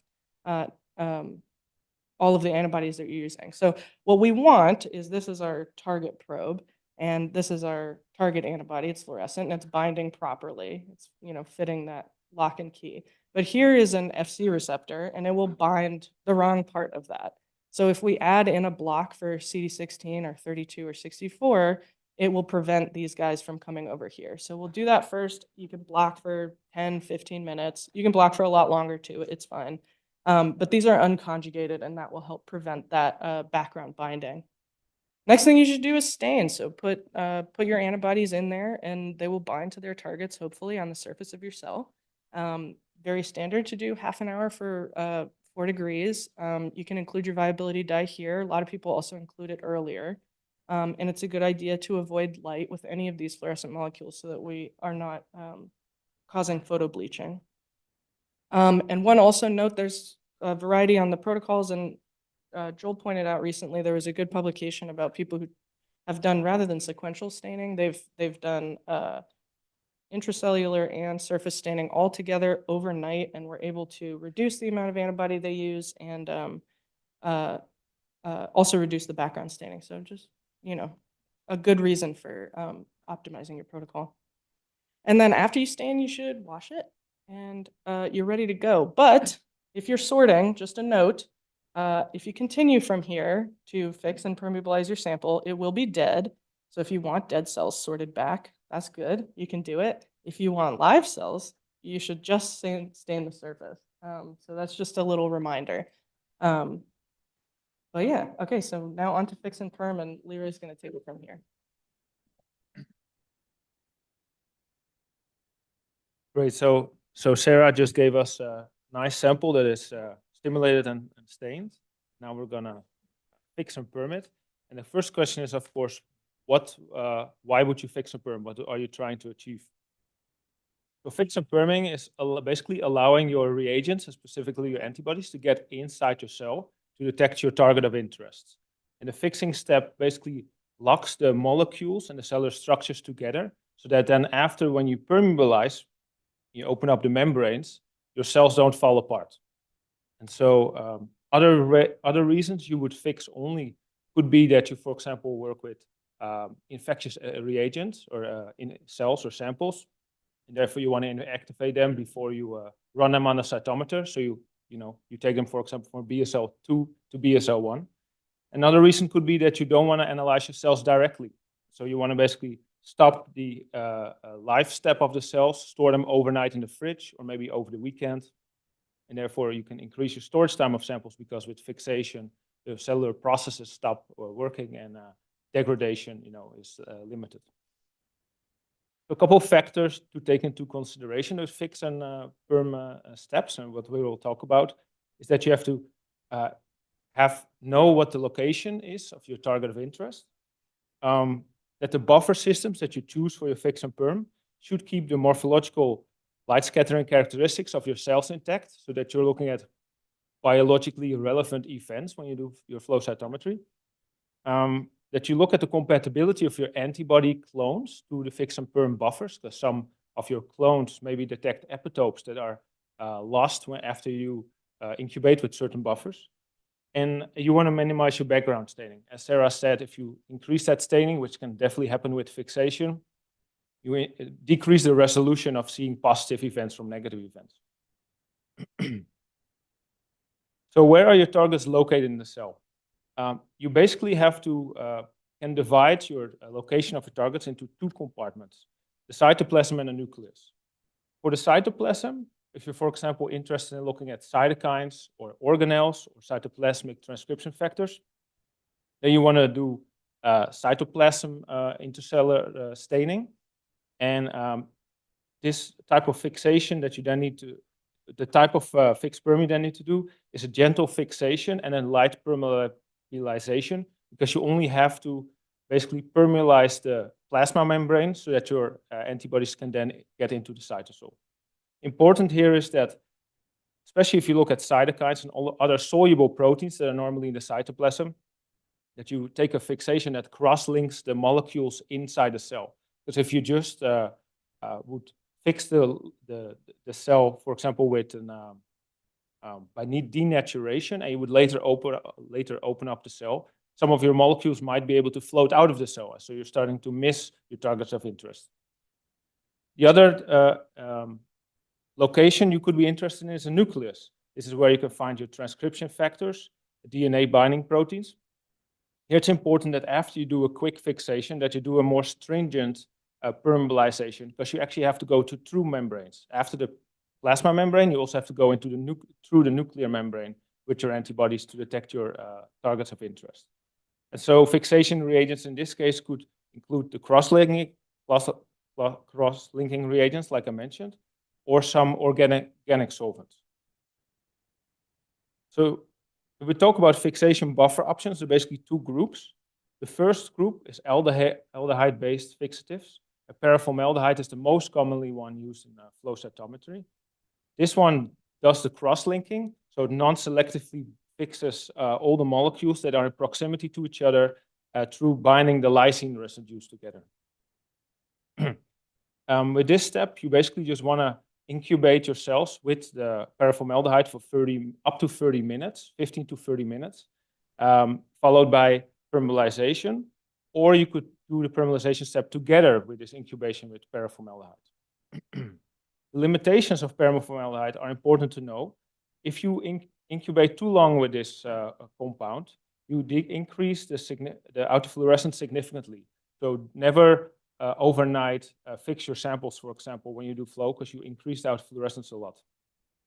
Also, in this case, antibody epitopes could be lost because you mix these lysine residues together, and therefore you want to select antibody clones that don't have this issue, that are not detecting these epitopes that could be lost. And lastly, be careful with tandem dyes that contain size 7, because these could also be altered and damaged during incubation with paraformaldehyde. The second option is an alcohol-based organic solvent, such as methanol or ethanol. These are generally used in flow only if you're doing phospho flow or you're looking at cell cycles using PI staining. So many people that look at cytokines, for example, would go with paraformaldehyde. But sometimes you also see combinations of small amounts of methanol and paraformaldehyde at the same time. Now, methanol works through the dehydration of samples, so it removes the water molecules from the cells, and this causes protein denaturation and precipitation. You do a similar incubation step of 30 minutes at 4 degrees with really cold methanol. And what's interesting is that with the methanol also breaks down the plasma membrane and the nuclear membrane. So you don't need to permeabilize if you use 100% pure methanol, for example. But there are some limitations with this technique as well. The soluble protein are washed away, like I said earlier. You don't want to do intercellular cytokine staining after you have done a methanol fixation. Also, some of the epitopes can be altered, so you have to watch out that you don't select clones that can be prone to this. And certain fluorophores like PE, APC, and PERCP are denatured by alcohol-based organic solvents. So don't use these in combination with methanol, for example. Now for PERM buffers, you have the distinction between detergents and detergent-like molecules. So for detergents, common ones are, for example, Triton, X100, Tween 10, 20, or even MP40. These open up all the membranes that compose of lipid bilayers, so the plasma membrane, but also the nuclear membrane. And then you have saponin, which is also a common one used. It's not a detergent, but it acts like a detergent. And this one actually targets cholesterol and opens the membranes around the cholesterol. And so that means that it only opens up the plasma membrane. So you cannot do nuclear permeabilization with saponin. Important to notice that saponin is a reversible perm. So you need to keep that molecule throughout all your incubations.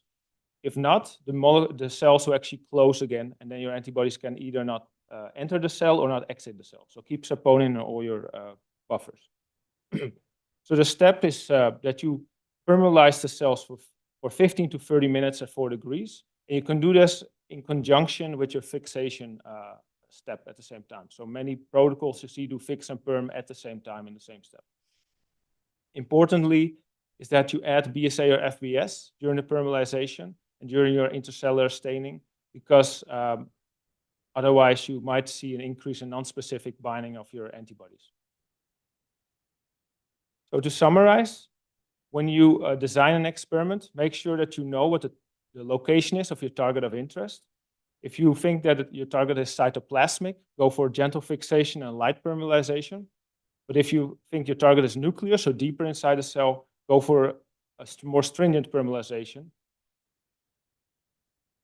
And you can start, when you design your experiment, you can start as a nice starting point to use a commercially available buffer. There are many vendors that sell buffers that are sold specific for specific applications like transcription factors or cytokine staining, and then work from there, optimize from there, and try to also understand what are the ingredients in these buffers, because not all the vendors always tell you exactly what the combination is. Sometimes you find methanol and PFA, paraformaldehyde, in the same buffer, for example. So try to understand that. And it's important also to understand the limitations of all these systems. If you don't think you're having a signal of your fluorophore, for example, it could be that maybe your fluorophore is prone to degradation because of the methanol that you have used, or that the epitope is lost during the fixation. So back to the workflow here. We have talked about fix and perm. After we do that step, we stain with our antibodies for intercellular staining. This is typically also half an hour at 4 degrees. And after that, we wash away these antibodies that have not bound, and we would continue for analysis on the flow cytometer. important is, I want to briefly mention some of the controls that you want to bring. And to do so, it's important to understand what are the controls you need for that are application specific to your experiment, but also for the instrument and for the analysis. And I list here a couple of them. Pretty much a control means that you have a sample that's solely positive, solely negative for each condition, whenever that's possible in your experiment, of course. So for application controls, that could be, for example, if you look at apoptosis, that you have cells that are alive and not altered with, versus cells that are killed and really dead. So positive and a negative. You want to bring single stain controls like beads or cells or something that mimics that. You want to bring possibly viability controls if you have added a viability dye. For analysis, you want to think of bringing fluorescent -1 controls, so samples that contain all your antibodies except one, to see the background of all the other fluorophores within that one sample that does not contain that fluorophore. And of course, all stained control samples to look at all the antibodies together. Sarah already mentioned that it is in certain applications important to filter your samples after you do all the staining, because you can get some aggregation there. So it especially applies for sticky cells and tissues. And if you want to do cell sorting, it's important as well. So I wanted to give a sample prep example of a protocol that we use in the vaccine center I work at. So in the center there, we look at, we try different vaccine antigens and we test them in mouse models.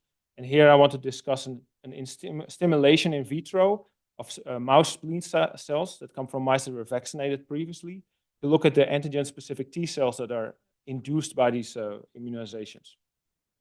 So we took mice that we immunized with mRNA lipid nanoparticles. We immunized 2 times, and we sacrificed after 2 weeks after the last immunization. And then we create a single cell splenocyte cell suspension that we in vitro restimulate with the recombinant protein that encodes for the mRNA vaccine. And after 48 hours, we perform flow cytometry staining. Important is that the last 5 hours of this staining, we include that Breveldin A that blocks the cytokines from exiting the cell, so we can actually measure the cytokine production of each of the T cells. So the protocol that we use is that when we do these incubations, we perform them in plates, because we generally work with 40 mice that get different stimulations, so we have quite some samples to run. After the Breveldin step is performed, after 5 hours, we wash our cells with PBS. We then add a viability dye that we incubate the cells with for 30 minutes. After that, we wash away our viability dye. We switch to the staining buffer with the BSA, so it reduces the non-specific binding of our antibodies. We incubate our cells briefly with an FC block to block the FC receptor, so we don't have non-specific binding again of our antibodies. And then we follow up with a surface stain markers that contain, CD4, CD8, CD3, etc. Of that buffer is half of it is staining buffer, the other half is the brilliant stain buffer, because a couple of our fluorophores are actually the brilliant violet dyes. So to prevent that they interact, we add this brilliant stain buffer. After the surface stain incubation, we wash again, and then we do the fixed perm. We do them together at the same time. We use a buffer that contains formaldehyde and saponin.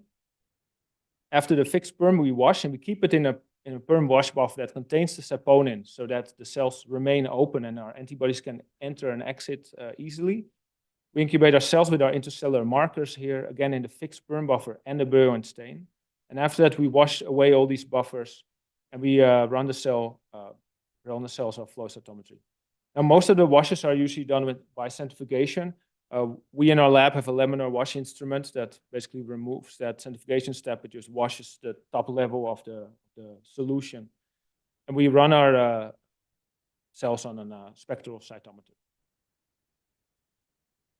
So this is the summary of the workflow again. I think we in the short amount of time, explained every step. And I think this is our last slide. So if you have any more questions, please ask them now or come later to me and Sarah or other people of the team, and we can discuss your experiment and maybe what kind of buffers you would use. It's also important to know that if you design experiments, that you can ask the people that work at the flow core to help with your design, because oftentimes they are a lot more informative, you know, to give you assistance and advice than that you would find online by just reading, you know, how the kit works that you're gonna try to use. So thank you very much.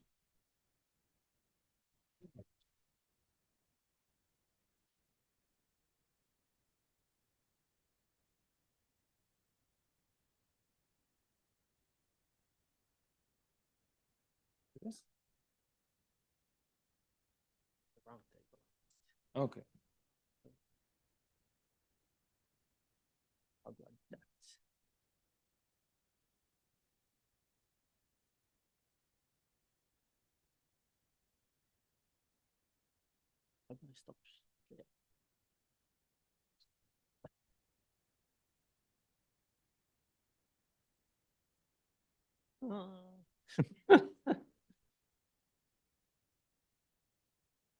Okay, so we next have a round table. So if I can ask Jake, Sarah, and Leroy in the podium, and we will take questions from the audience, both online and those present in person. For those asking in person, we have a microphone here that we can give to you. If I can start with the first question related to the sample prep, if you can comment on the need for optimization and possible batch effects, or how your sample prep might stimulate your cells or anything like that. Yeah, okay, so can you guys hear me? Yes, you can. So Ville brought up a few good points, which is that the way that you're preparing your samples, right? We're talking about you're moving these cells, you're removing them from their natural condition. And so when you do that, that can immediately stimulate, essentially. So talking about the timing, especially, like these cells can be naturally stimulated. It's going to change essentially the way that they are functioning, and it can change also their protein expression.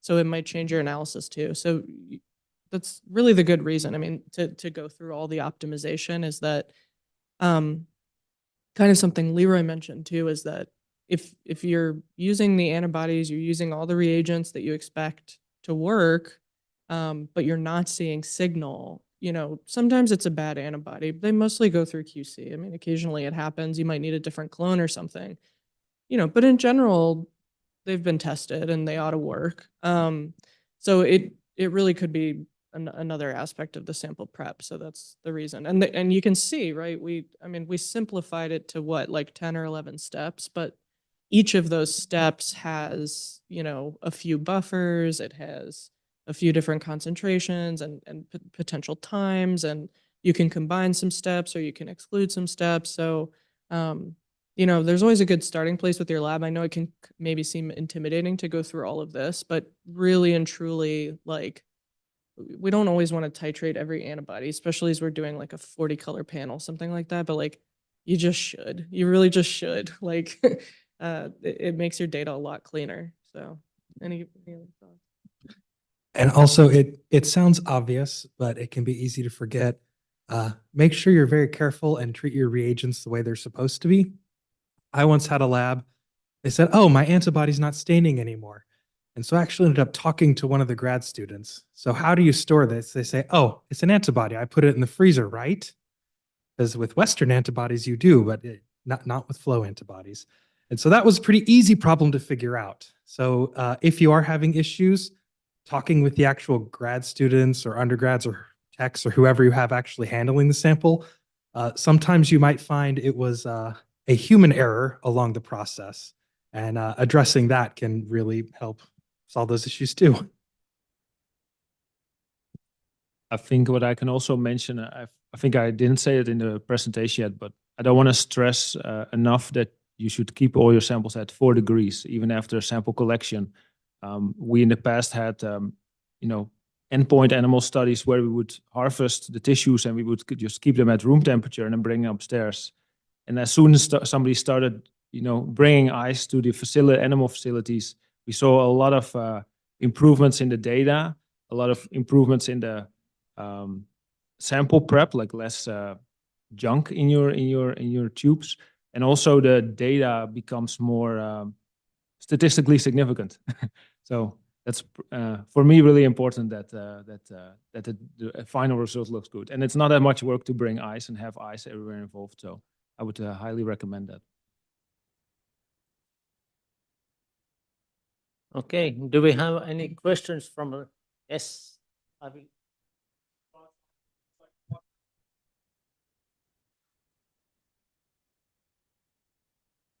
Can you please repeat the question when you answer?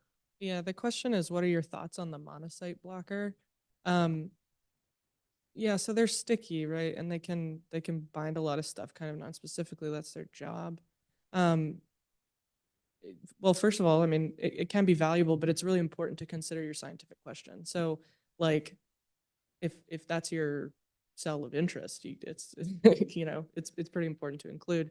And if you have a mixed population, then it might be valuable, but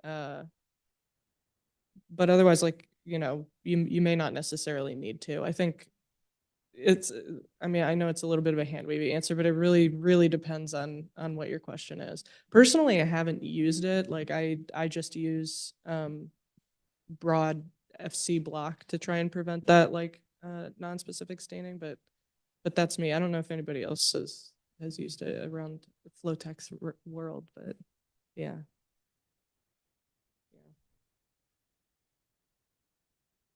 Yeah, go for it. That'd be great if you went to the microphone.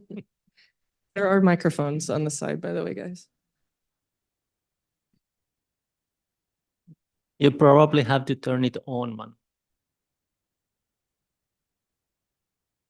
But Oh no, I think I can hear it. it's on. Oh, wow. Thank you. I have a lot of users who struggle with a lot of debris in their samples. So it's once it's already there, y'all have any thoughts on like ways to remove debris that are in the samples?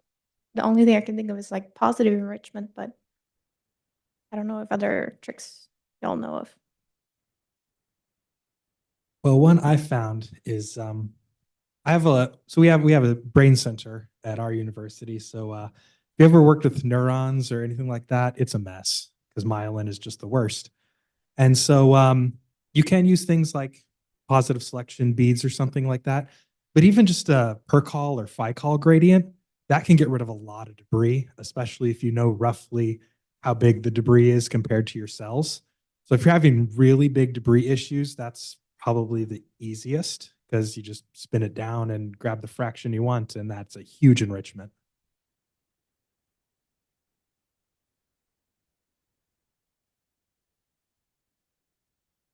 So asked about debris removal kits.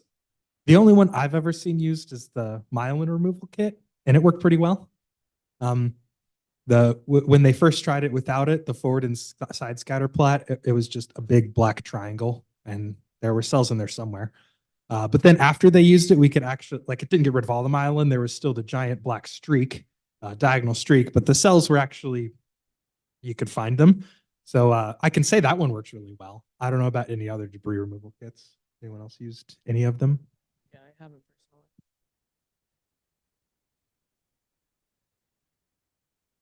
I have a question, or if you can comment on sample prep affecting the reporter genes. If you have, for example, a gene GFP expression, sometimes your sample prep might destroy that signal. Can you comment on that?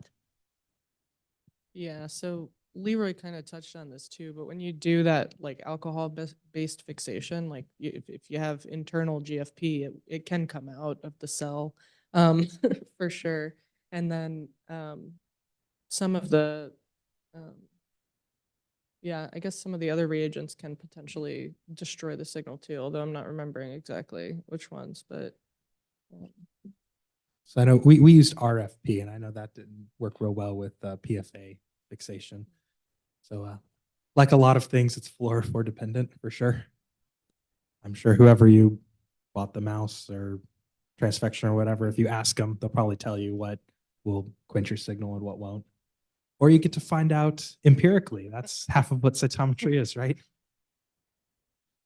Yeah. My personal experience is with ED, you click it, it destroys the green GFP, but not mcherry for some reason.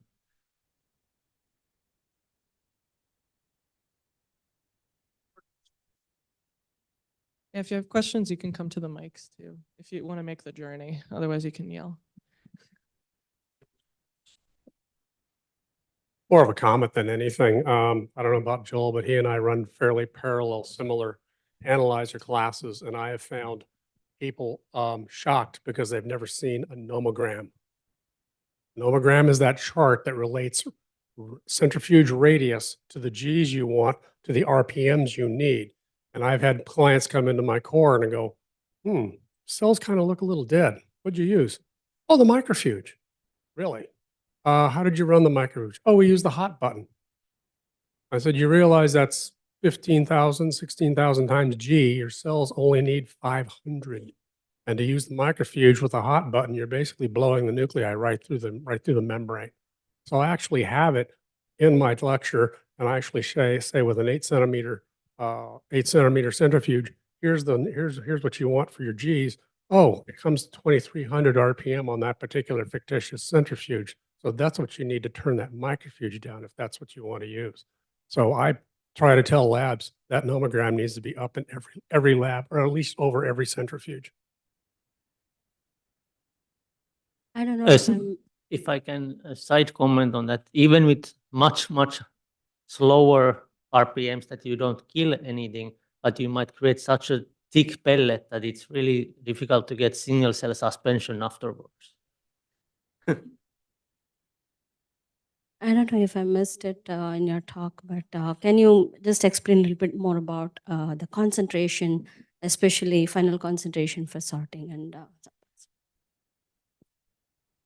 Yeah, that's a really good question. And I did forget to mention that, but concentration when you're staining your cells and when you're sorting the cells are pretty important. So when you're staining the cells, the best practice is to basically just reduce the volume as much as you can. So keep the cells pelleted and just use the volume that you need. You don't need to stain in like 1 mil or 5 mils or anything like that. You can pretty much just use the pellet.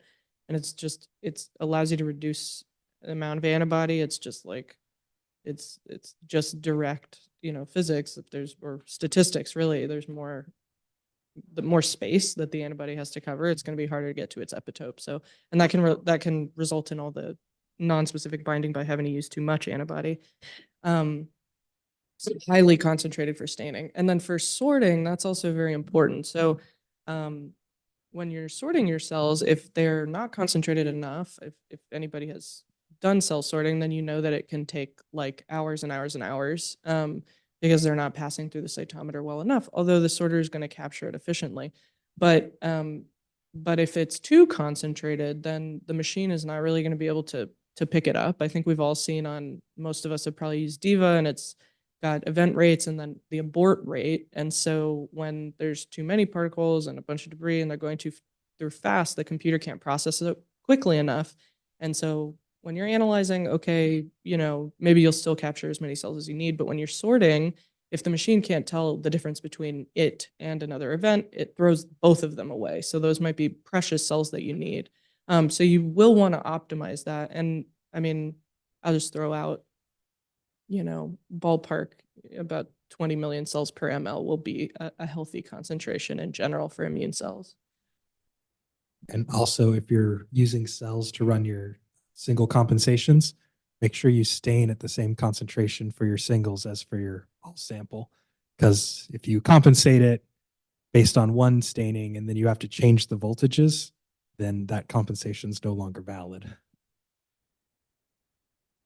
An additional comment on the cell concentrations is that the concentration that you have during the antibody incubations, during the staining, doesn't need to be the cell concentration and during analysis or cell sorting. So if you do your staining for minimal volume for, let's say, 100 microliters, but oftentimes I say to the customers that have your actual final resuspension at the minimum of 200 microliters. Of course, you will always lose something at the moment you put your tube in the instrument, something goes to the waste. And if you start with 100 microliters, you might lose half of your sample before you ever see anything on the computer screen. But so the volume or cell concentration doesn't necessarily have to be exactly same during the staining and during the running the sample through the instrument. I have a question, and this is probably not a question for me, but it's a question that strikes me as important to grad students, trainees, anybody who works really hard. The question is, how do I maybe take a very complex, long staining process where I'm going to stain internuclear antigens and try to build that into a healthy lifestyle where I'm going to sleep? You don't.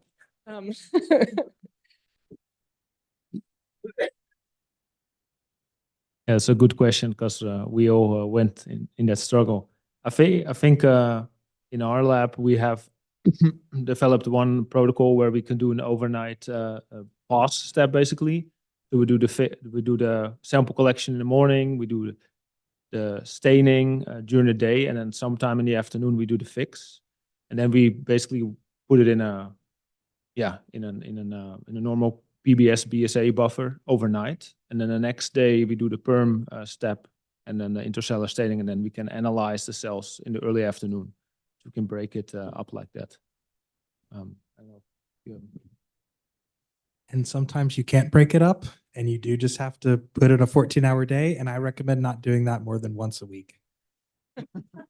Yeah, there are steps, like Leroy said, like, okay, you don't want to leave your stuff in like really high concentrations, like staining or fixing overnight, but you can leave them in the fridge for a while. Or once you fix them, if you've done all your staining, you can leave them in the fridge overnight and go and analyze the next day. But yes, many of the days are long regardless. And then another suggestion is bring your friends to help you get ready, because, you know, if you're doing like a dissection of 4 organs on 40 mice and then prepping them all for flow, it is probably the labor hour. These are experiments that we do in our lab, and the total labor that it takes just for that dissection to flow is probably somewhere around like 40 to 60. So it's impossible to do without other people helping you, like in a reasonable time frame. So yeah, it's a team sport.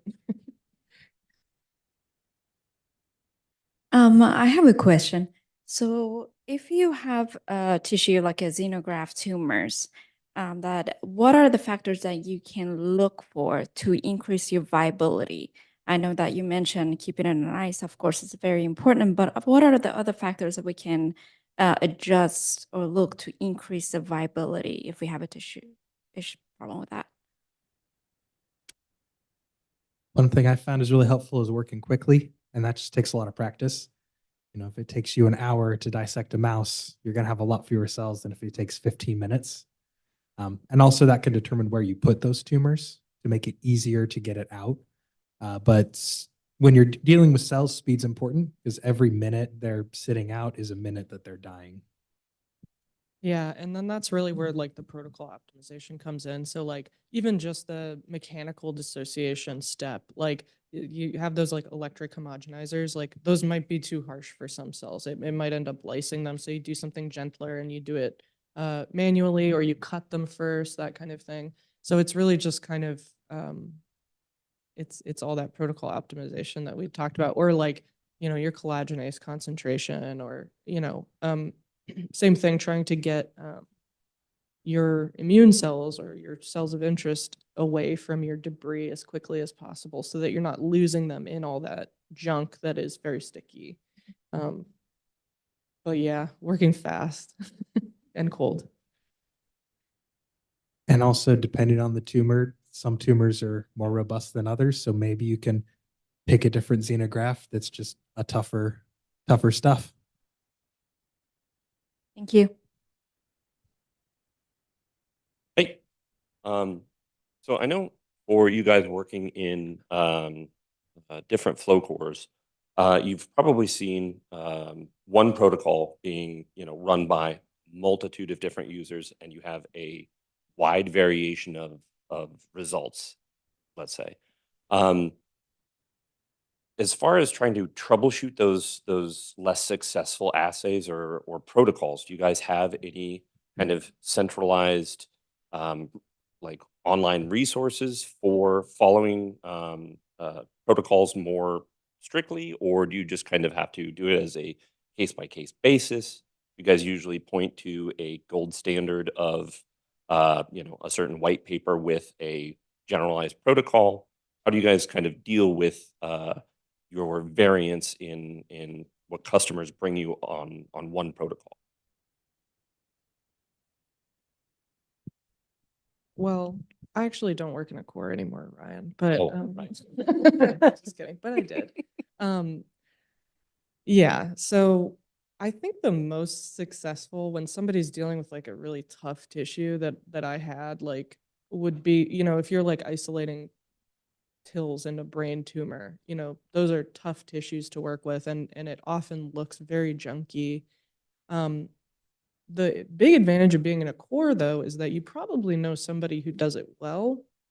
And so if you have somebody who's new or in a different lab, you can point them to that person, which I've done before, and then people have come back with much better samples. And so that's one thing that I found to be very helpful. It's a lot of these rules too that we all know, and you kind of just like wag your finger at them and say like, okay, like don't forget your viability dye because we're not going to be able to distinguish, you know, the cells that you want. I don't know if there's other, like I said, I like personally the Worthington Tissue Dissociation Guide because I think that can be one of the trickier protocols because it's long, like the tissue dissociation.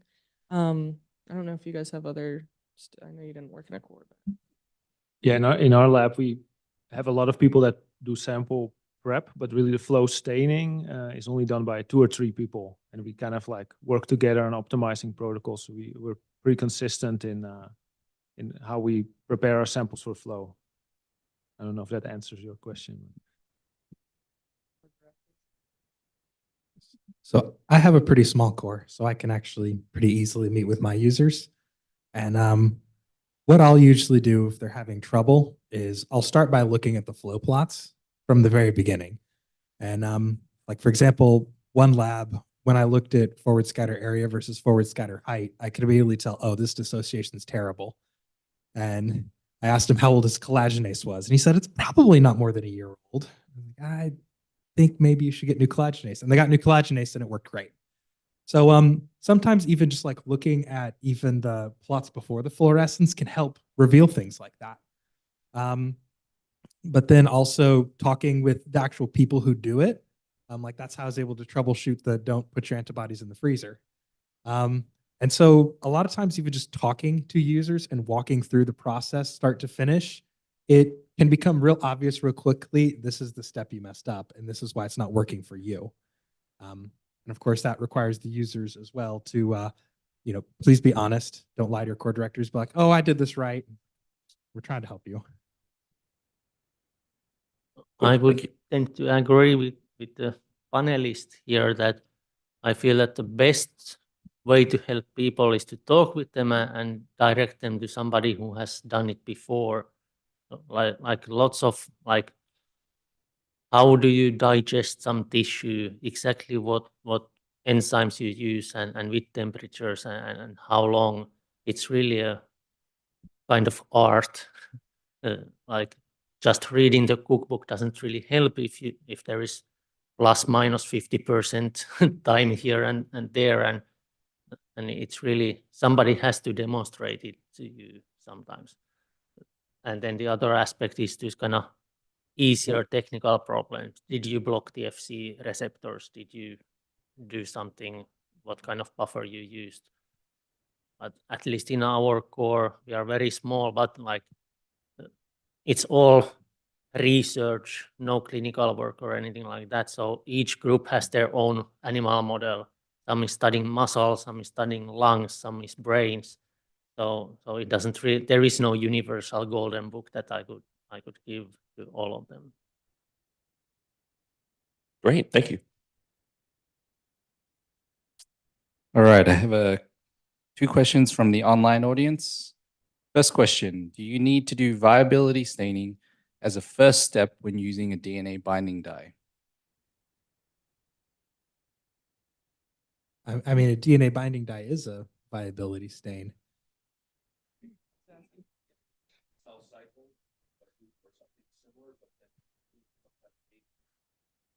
Yeah, so you can if you're worried about your cells dying. The thing is, usually dead cells, if they're dead like before the procedure is there, a lot of times you can kind of gate them out, or they'll actually be less DNA than even the G0, G1, because part of the apoptosis process is they'll begin to start losing some DNA. But you certainly can. You can use like a protein, one of the protein viability dyes. Make sure it's fixable. Some dyes are fixable, some aren't. And then you can do the fixation and then do the DNA step. Just something you can do. It heavily depends on the source of your cells. Yeah, or potentially the interpretation of that is the sequence of the staining. I don't know if it's required. I think you can add it later, beginning, middle, after. Whenever the cells are dead, the DNA will get in, or it will get to the DNA. Yeah. All right, second question, and I think this is more directed towards Leroy. What experience do you have with the Curiox system for washing when staining for phenotyping? So the Curiox system is that laminar plate washer that we have. Our experience is generally good. You have to get disposable plates for this. So once you have done your stimulations in 96 well plates, we transfer all our cells to these Curiox laminar wash plates. And then if you let this plate sit with your cells in the fridge for 30 minutes, the cells basically settle to the bottom of the wells. And then the plate goes into the machine. And the plate is basically through laminar flow able to wash all the solution around the cells without losing the cells itself. So the cells are not being centrifuged. And this has certain benefits, such as cell death is minimal. Less cells die by not having all these centrifugation steps. The cells that are dead tend to float. And so you actually, after all the staining, you end up with a more pure live population. And I think the biggest advantage is that you win a lot of time. So normally, if we go from fixed buffer to fixed perm, or from surface stain to fix, we do 3 centrifugational washes, and each wash is 5 minutes, and then you have to decant the supernatant and resuspend the cells. And with this instrument, you don't have these centrifugation steps. So you put the plate in the machine runs for about 7 minutes, and that equals these 3 centrifugational washes. So instead of 15, 20 minutes of washing, you do 7 minutes. And if you have a whole day of an experiment, you probably win an hour or 2 of time. And if you have multiple plates, you can run them in parallel. And so we were actually able to do bigger experiments and still get really nice data. So we have a positive experience. The machine is not is more expensive than a centrifuge. So, you have to find some funds to afford it. Hi, thank you. I have a question about the number of cells from xenograft digestion mixtures for staining. We're studying immune cells in the xenograft tumors. We'll also look into the cancer cell as well, maybe have like PD-L1 markers staining on the tumor cells, but primarily interested in the immune cells in the xenograft. And let's say we have 10 tumors and they have from different groups. And after the digestion, they have some of them have different percentage of viability and also have different amount of immune cells. And so in the past, we have been using just counting the live cells, I say 1 million live cells, including tumor cell and immune cells. They go into the staining. And then later we changed to counting all cells, live cell and dead cells, immune cell and the cancer cells. At one point, we only count immune cells. Say we only want like 300,000 immune cells or 100,000 immune cells. So I wanted to hear your suggestion for for this particularly somewhat specific questions, what is the best way to go if we wanted to primarily interesting in looking at immune cell population in different xenograft groups? Thank you. Yeah, I think this is a good candidate, since there's maybe not as many cells, is to do like a magnetic sorting first and kind of do that enrichment. You can also do it if you don't want to buy all the beads. You can do it with like Percol, so you can kind of adjust the density, but then you're only left with the immune cells ideally, and then there's not a lot. So it depends what you're doing downstream. If you're analyzing, then okay, that's it. And good news, you have fewer cells, you can probably use less antibody. That's the only advantage there. But I would do what you could prior to counting to reducing the number of cells or particles in your sample that are not your target cells in this case. Like, because then you know that what you're counting is what's going to get stained as well. So if you, if you count only the immune cells, but there's like a 1 to 20 or 1 to 50 immune cell to tumor debris or whatever, the antibody will go, it will get stuck in the other stuff too, potentially, right? If it's binding non-specifically. So yeah, I would try and pre-enrich. That would be my recommendation. So what if we like some of the markers for also immune, like cancer cells? I know probably better to go the separations, but what if we don't? What do you consider a best way? Maybe including cancer cell count and immune cell count, live cell or dead cells or both? Do you want to analyze some of the cancer cells too? Some of the marker, yes. Yeah, you could just do with like, I mean, keep it in and then count everything that you're staining or intending to stain, and just count all of them, but probably not the dead cells. So just like, for example, 1 million of live cells, including cancer cell and immune cells per samples, for example, going to the staining. Yeah, for staining, yeah, but probably more if you can. Okay. Yeah. Maybe a minor question, follow-up question is, so you mentioned about code, important of keeping the sample code.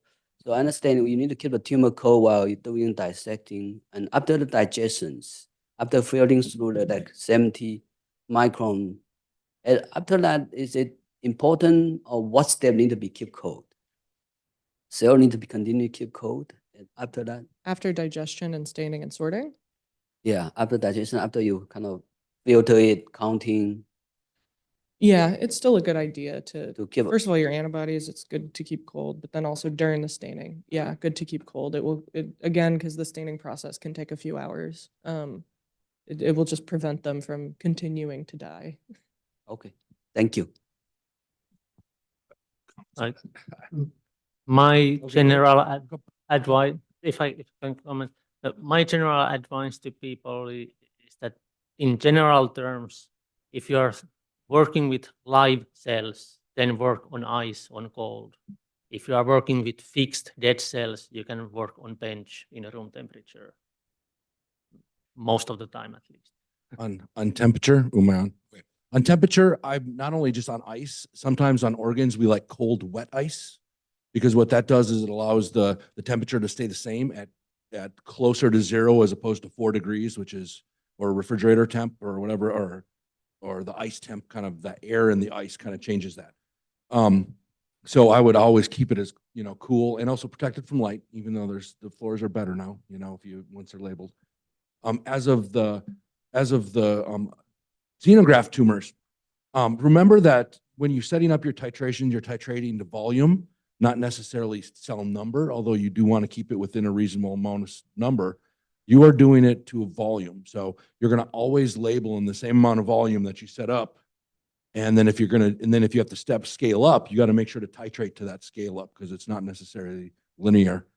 And you sometimes have to troubleshoot it. I mean, we've had different tumors that would suck up antibody. One example was an ovarian tumor line that it expressed CD45. So you tried to do a CD45 enrichment and you were going to get tumor. It threw a real monkey wrench in. So then we had to kind of change our considerations for that. Now that's tough in xenographic models if you're getting, depending on how varied your tumor sources are. But I would say you just the best thing to do that is to, yes, watch your live dead, do your live count, and make sure you put in, if it's not too overly, if it's all dead tissue, then you may be thrown away anyways. But making sure to get that volume right, that staining volume right, because the antibodies are always kind of made to be over the top, to cover everything. And then we did do, like they mentioned earlier, we've been really enjoying from the couple things we've dived into, overnight labeling. It allows you to use either a little less antibody, or it allows non-specific staining to fall off so you get better signal. So it could be, now obviously if it's live tissue, that's cold wet ice overnight or something, but it definitely increases your signal and increases your staining efficiency.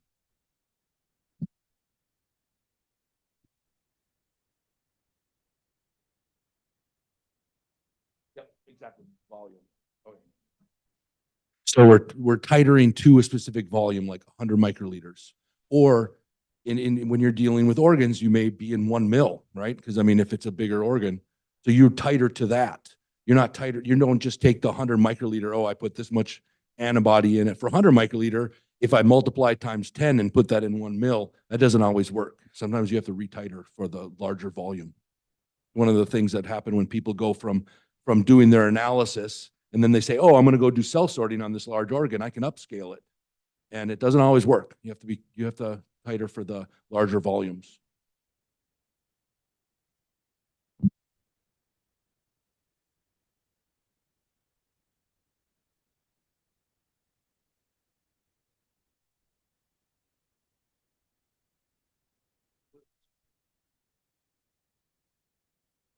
Hello.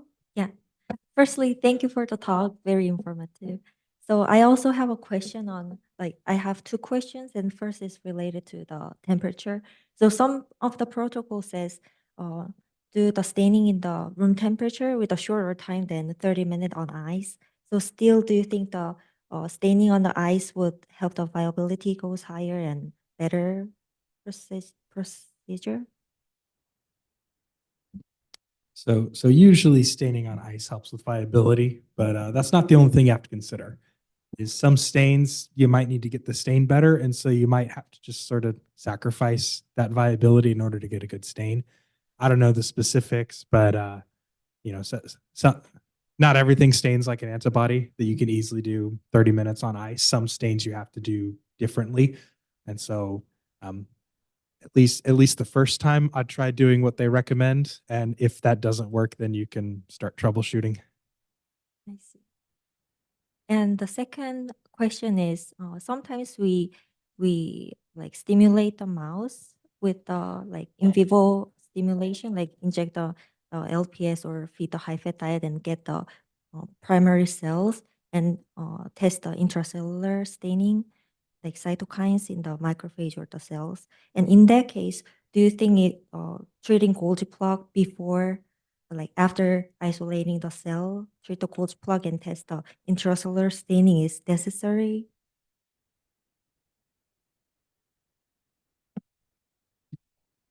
We have also harvested macrophages, IP macrophages before, and we did a small Golgi plug incubation before that, and we did see a small increase in signal. So I think it's worth trying, but sometimes you can also detect already cytokine production by not using Golgi plug, just using live. But that's my experience. Yeah, part of what you have to consider is the time too. So like you said, maybe a short incubation with like Berfeldin or something, but then also that's time further that the cell has seen its stimulant. So it might be changing in its cell programming there too. So you probably need to optimize, but it is definitely something that you could consider doing. Okay, sorry, we are running over time. So let's say one more question and then it's time for a lunch break. And you can contact our panelists during the lunch break and during the 3 days of seminars. Yeah, And then one other thing to consider is if you're just interested in what they're secreting, you could just take the, whatever fluid is in the extracellular matrix, and you can run a multiplex or something on it. And you can just see what there is secreting, and then you don't need to worry about trying to accumulate it in the cell to get the stains. My question is in regard to working with liquid nitrogen samples. Sometimes people use warmed up media to do the washes. What is your thoughts on that if you have in particular a bunch of tubes that you're having to thaw?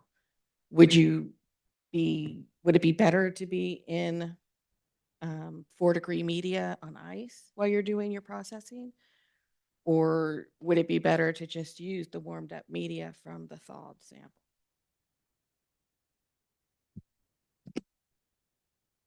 I don't have a great answer, but I can tell you what we did in our experience. We also use warmed up media. It seems that the separation of the viability dye gets better when the cells have been pre-warmed and they are in a, for an hour or so at 37 degrees again, and then you switch to staining on ice. That's the experiences we have, but I've never actually tested different things there. Yeah, that was kind of also, I haven't done it, or not much anyway, but my instinct is, okay, when you're thawing cells, you want to do it quickly and get them warm, but then consider that like a cultured cell, and then from there, once you're doing your staining, you can put it back on ice.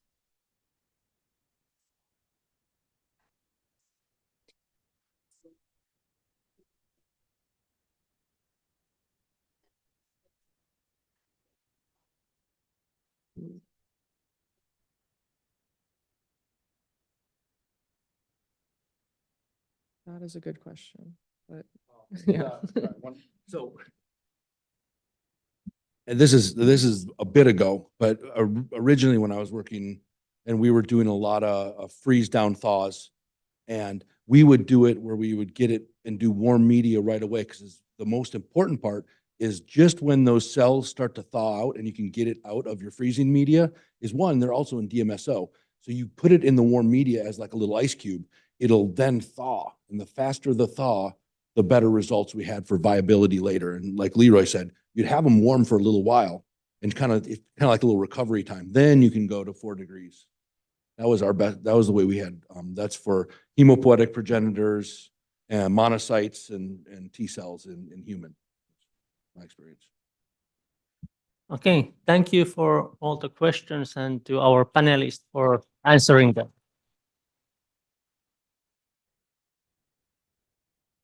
We have now 1 hour lunch break and also time to see the vendors during that break. And we'll start at 1:15, I think.